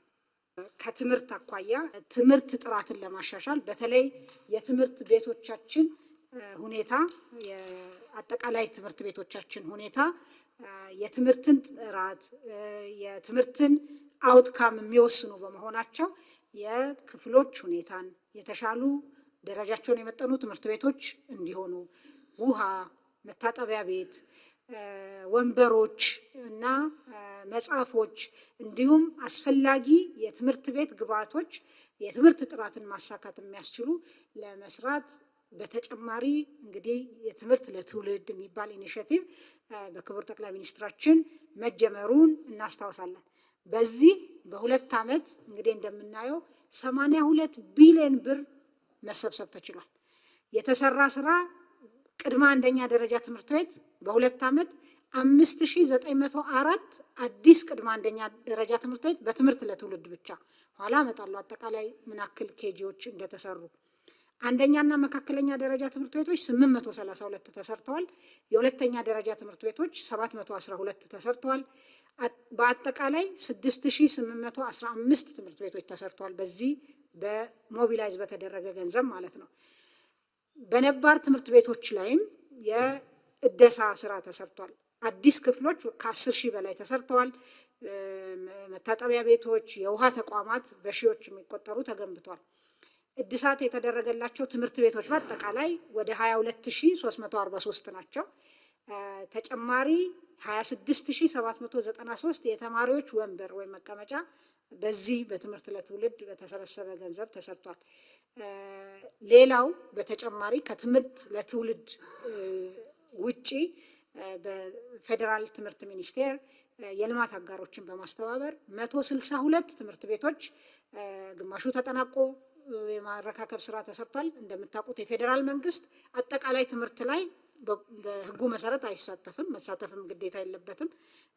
መሰረተ ልማቱ ላይ ግን ያሉ ክፍተቶችን ለመሙላት እና የትምህርት ጥራትን ስታንዳርድ ሴትም ለማድረግ እንዲቻል እነዚህ ትምህርት ቤቶች እየተሰሩ ነው። ለምሳሌ 51ኛ ደረጃ ትምህርት ቤት ተጠናቀው ለሚመለከተው ተረክበዋል። 31 ሞዴል ትምህርት ቤቶች በስራ ሂደት ላይ ይገኛሉ። 16ቱ አክቹዋሊ ኮንስትራክሽን ስራ ውስጥ ገብተዋል። 15ቱ ኮንትራት እየተሰጠ ነው ያለው ማለት ነው። 10 በጦርነት የፈረሱ ትምህርት ቤቶች እየተሰሩ ነው፣ ተሰርተዋል፣ ተጠናቀዋል። 8 አዳሪ ትምህርት ቤቶች እንደዚሁ ማለት ነው። እና እንግዲህ በትምህርት ጥራትን ከማስጠበቅ ተደራሽነትን ከማስፋፋት አጠቃላይ ማህበራዊ አካታችነትን ከማረጋገጥ አኳያ ትምህርትን የመሰለ ኢንቨስትመንት የለም። ከዚህ አኳያ መንግስት ከፖሊሲም ባሻገር በተለያዩ አማራጮች ትምህርት ተደራሽነትን ለማስፋት እየተሰራ ነው ማለት ነው። ሌላው እንግዲህ ይሄ ከ2018 በኋላ ያለ ለውጥ ነው። እንደምታውቁት መንግስት በአጠቃላይ ትምህርትም በተለይ ደግሞ በፕሪ ፕራይመሪ ኤዱኬሽን በምንለው ቅድመ አንደኛ ደረጃ ላይ በፖሊሲው ያልነበረ ነው። በአዲሱ ፖሊሲ የቅድመ አንደኛ ትምህርት በሁሉም አካባቢ መሰጠት አለበት። በተለይ የትምህርት አውትካምን በከፍተኛ ሁኔታ ይወስናል። የኤርሊ ቻይልድሁድ ዴቨሎፕመንት ላይ ትልቅ ሚና የሚጫወት በመሆኑ እዚህ ላይ ትኩረት ሰጥቶ ሲሰራ ቆይቷል። ከዚህ አኳያ ባለፉት 5 ዓመታት 35322 ትምህርት ቤቶች ተሰርቷል። ይሄ እንግዲህ ቅድም ያልኳቸው ጋር ሲደመር ይሄ ከፍ ያለ ቁጥር ይሆናል ማለት ነው። በተለይ በዚህ የተሰራውን ስራ የተለያዩ ተቋማት እዚህ ላይ እንደምትመለከቱት ዓለም ባንክም በጣም ሪኮግናይዝ ያደርጋል። ፕሪ ፕራይመሪ ኤዱኬሽን ላይ ኢንቨስት ማድረግ መጀመራችን ለፊውቸር እንግዲህ ሀገራችንን የሚቀበሉ ትውልዶች የተሻሉ እንዲሆኑ እድል የሚሰጥ ነው። የትምህርት ቤት ምገባ ሌላው ነው። አዝ ዊ ስፒክ 6.3 ሚሊዮን ተማሪዎች በሀገሪቷ በአጠቃላይ በቀን 2 በትምህርት ቤት ይመገባሉ። ሌላው እንደ ኢንዲኬተር እንደ ውጤት አመላካች የምናየው ንጥር ተሳትፎ ይባላል። የትምህርት ተሳትፎ የፕሪ ፕራይመሪ ወይም የቅድመ አንደኛ ንጥር ተሳትፎ በአጠቃላይ 45% ደርሷል። ይሄ እንግዲህ በግል ብቻ አቅም ያለው ልኮ የሚያስተምር ከነበረበት የመንግስት በመጨመሩ የመጣ ምርታ ነው ማለት ነው። እና ይሄ አንዱ ትልቅ የማህበራዊ አካታችነት ፒላር ነው ብለን ነው የምንወስደው። አጠቃላይ ከ1ኛ እስከ 8ኛ ክፍል ንጥር ተሳትፎም የኮቪድ ጊዜ በክላይሜት ቼንጅ በኮንፍሊክት ትንሽ ሂካፕ አጋጥሞት እንደገና ፒክ ማድረግ ጀምሯል። እንደምታዩት የ2016 መረጃ ነው ይሄ። የ17 ተጠናቆ ይወጣል። 88.4 በመቶ ደርሷል። ንጥር ተሳትፎ ነው። ይሄ ማለት ምንድን ነው? በእድሜያቸው መግባት ባለባቸው ጊዜ ገብተው ለምሳሌ 1ኛ ክፍል ላይ በ7 ዓመቱ ከሆነ በ7 ዓመቱ የገባው ልጅ ብቻ ተቆጥሮ ነው። እዛ ክፍል ውስጥ በ10 ዓመቱ ያለ ሊኖር ይችላል፣ የ11 ዓመት ልጅ ሊኖር ይችላል። ያን አያካትትም። ይሄ በእድሜው የገባ ልጅ ብቻ ትልቅ የጥራት አመላካች ነው። 88% መድረስ ተችሏል ማለት ነው። ሌላኛው ጤና ነው። የማህበራዊ አካታችነት ወሳኝ አመላካች በተለይ የእናቶችና የህፃናት ጤና ላይ የሚሰራ ስራ የእናቶች ሞት ምጣኔ የተባበሩት መንግስታት የሰስቴናብል ዴቨሎፕመንት ጎል ዘላቂ የልማት ግቦች ላይ የተቀመጠ ግብ አለ በ2030 መሳካት ያለበት። እዛ ላይ ከመድረስ አኳያ ኢትዮጵያ እያደረገች ያለችው በጣም ጥሩ እንቅስቃሴ መሆኑን የሚያሳይ ሰሞኑን የወጣ የዩኤን መረጃ እንደሚያሳየው 412 ከ1000 ላይቭ በርዝስ የነበረ የሞት ምጣኔን ወደ 195 ማውረድ ተችሏል። ይሄ የ2015 ነው።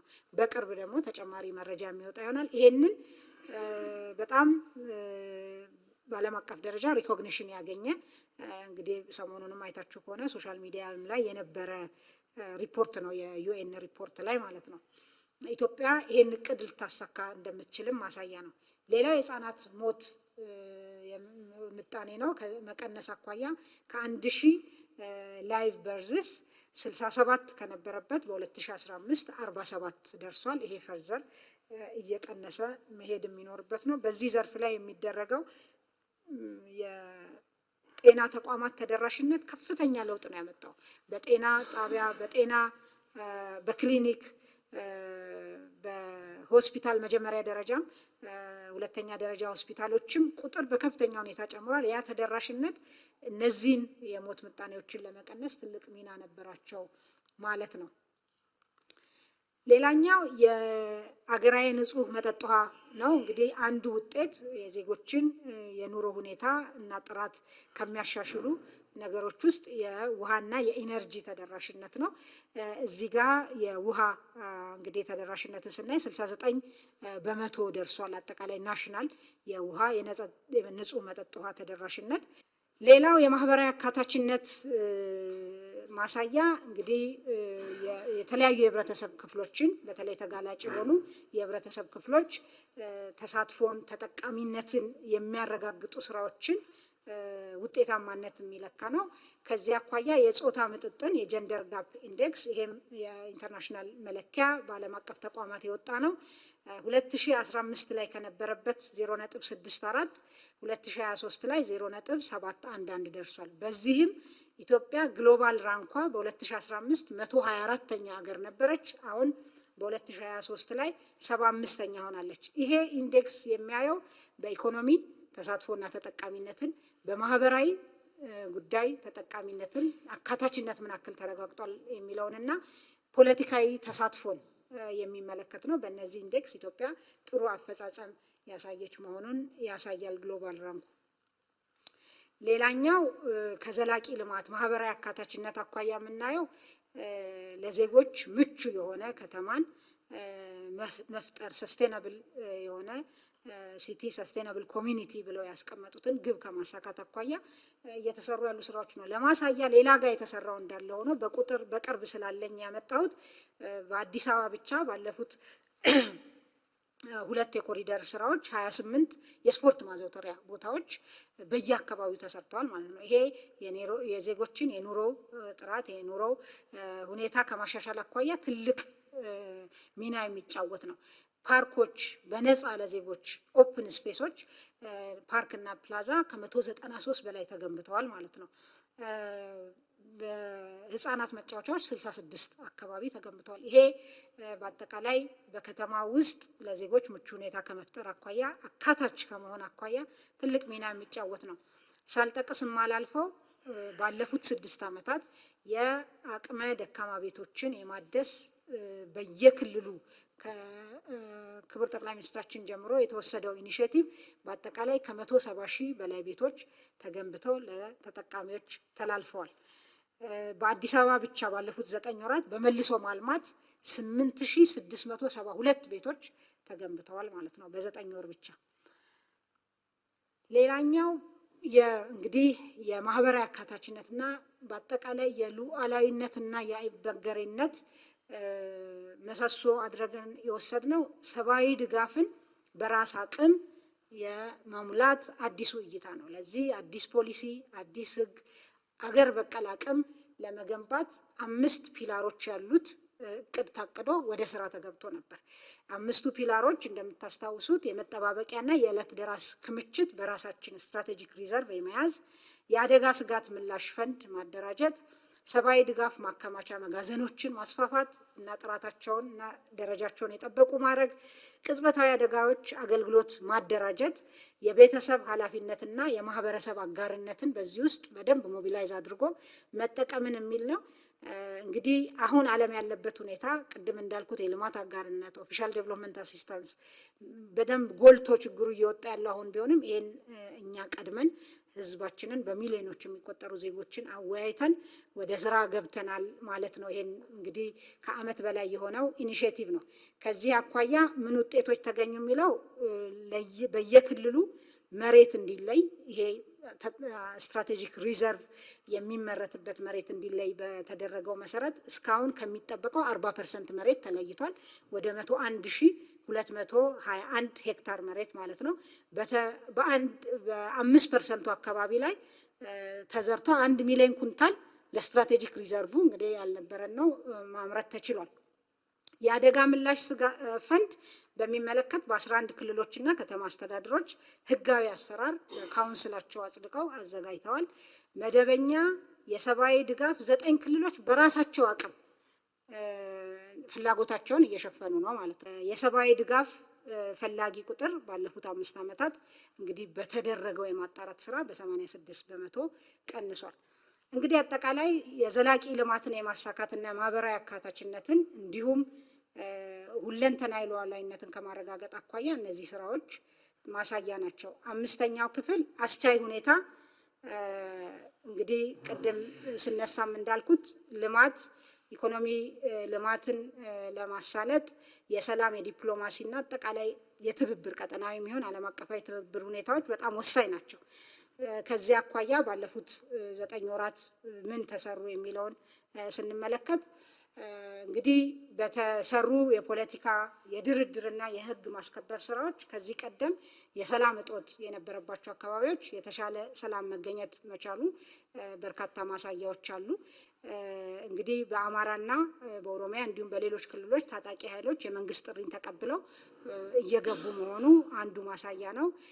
ሀገራዊ ምክክር ከትግራይ ክልል ውጪ በሁሉም ክልሎች መካሄዱ በተለይ ደግሞ በአማራ ክልል በቅርብ መካሄዱ በዛ ክልል ያለው የጸጥታ ሁኔታ የተሻለ እየሆነ የሄደ መሆኑን ማሳያ ነው።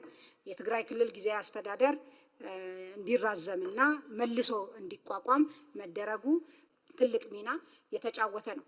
ቀጠናዊ ሁኔታችንን ስንመለከት እንግዲህ በቀጠናችን ዘርፈ ብዙ የፖለቲካ እና የጸጥታ ቀውስ የሚያስተናግድ ቀጠና ነው።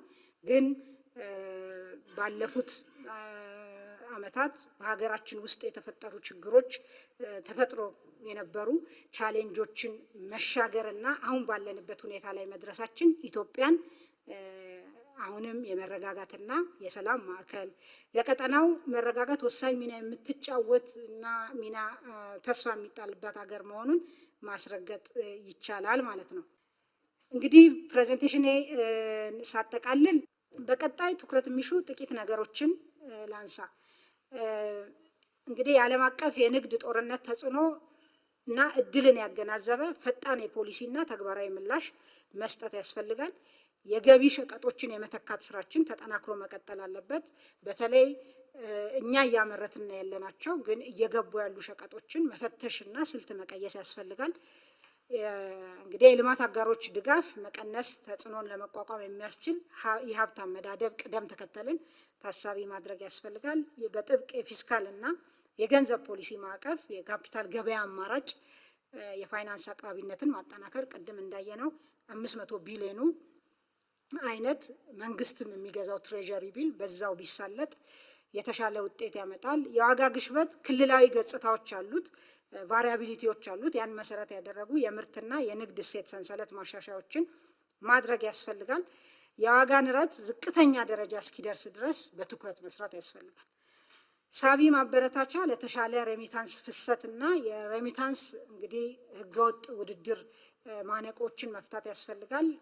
በተለይ ሬሚታንስ በሚፈለገው ደረጃ ለሪፎርሙ ሪስፖንድ አላደረገም ብለን እናምናለን።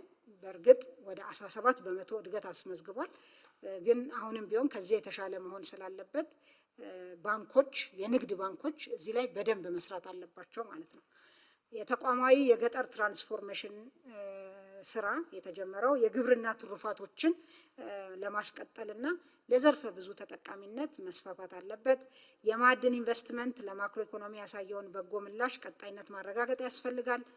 ንዑስ ኢንዱስትሪ ተኮር ዘርፈ ብዙ ድጋፍ ለተሻለ የማኒፋክቸሪንግ ምላሽ ሰጭነት፣ አሁን ማኒፋክቸሪንግም ምላሹ ከአምናው የተሻለ እድገት ቢያስመዘግብም በኤክስፖርትም ቀሪ ስራዎች አሉ። እነዛን አጠናክሮ አሁን የተጀመረው የድጋፍ ስራ መጠናከር አለበት። የፋይናንስ አማራጮች በተለይ ለመሰረተ ልማትና ለቤት ልማት በደንብ መጠናከር አለበት። የሲቪል ሰርቪስ ሪፎርም ስራዎች የቶሎ ውጤት የሚገኝባቸው እርምጃዎችን አሁንም ማስፋት፣ የሚነሱ የታክስ አስተዳደር ጉዳዮች ላይ በትኩረት መስራት ያስፈልጋል። የታክስ ፖሊሲ ማሻሻያዎች፣ የታክስ አስተዳደርን ማዘመን፣ ብልሹ አሰራሮችን እየፈቱ መሄድ ይጠይቃል ማለት ነው። የተጀመረው ሪፎርም የሚፈለገውን ዘላቂ ውጤት እንዲያመጣ አጠናክሮ መቀጠል፣ በተደረገው የሪፎርም መጠን ምላሽ ያልሰጡ እንደ ሬሚታንስ፣ የውጭ ኢንቨስትመንት ላይ ትኩረት አድርጎ መስራት፣ ኤክስፖርትም የተወሰኑ የምርት አይነቶች ምላሽ በሚፈልገው መጠን ያልሰጡ አሉ። እነሱም እንደዚሁ ላይ ስራ መስራት ይጠይቃል። በማኒፋክቸሪንግ፣ በገቢ፣ በማዕድን ላይ በቅንጅት የተሰሩ እና ውጤት የታየባቸው ስራዎች ወደ ሌሎች ዘርፎች ማስፋት ያስፈልጋል። ሌላው የተጀመረው የፖለቲካ ስራና የህግ ማስከበር ተግባር አስተማማኝ የጸጥታ ሁኔታ እስኪፈጠር መጠናከር ይኖርበታል። ሀገራዊ ምክክር ደግሞ በተሳካ ሁኔታ በሁሉም አካባቢ እንዲጠናቀቅ ያስፈልጋል ማለት ነው። በጣም አመሰግናለሁ።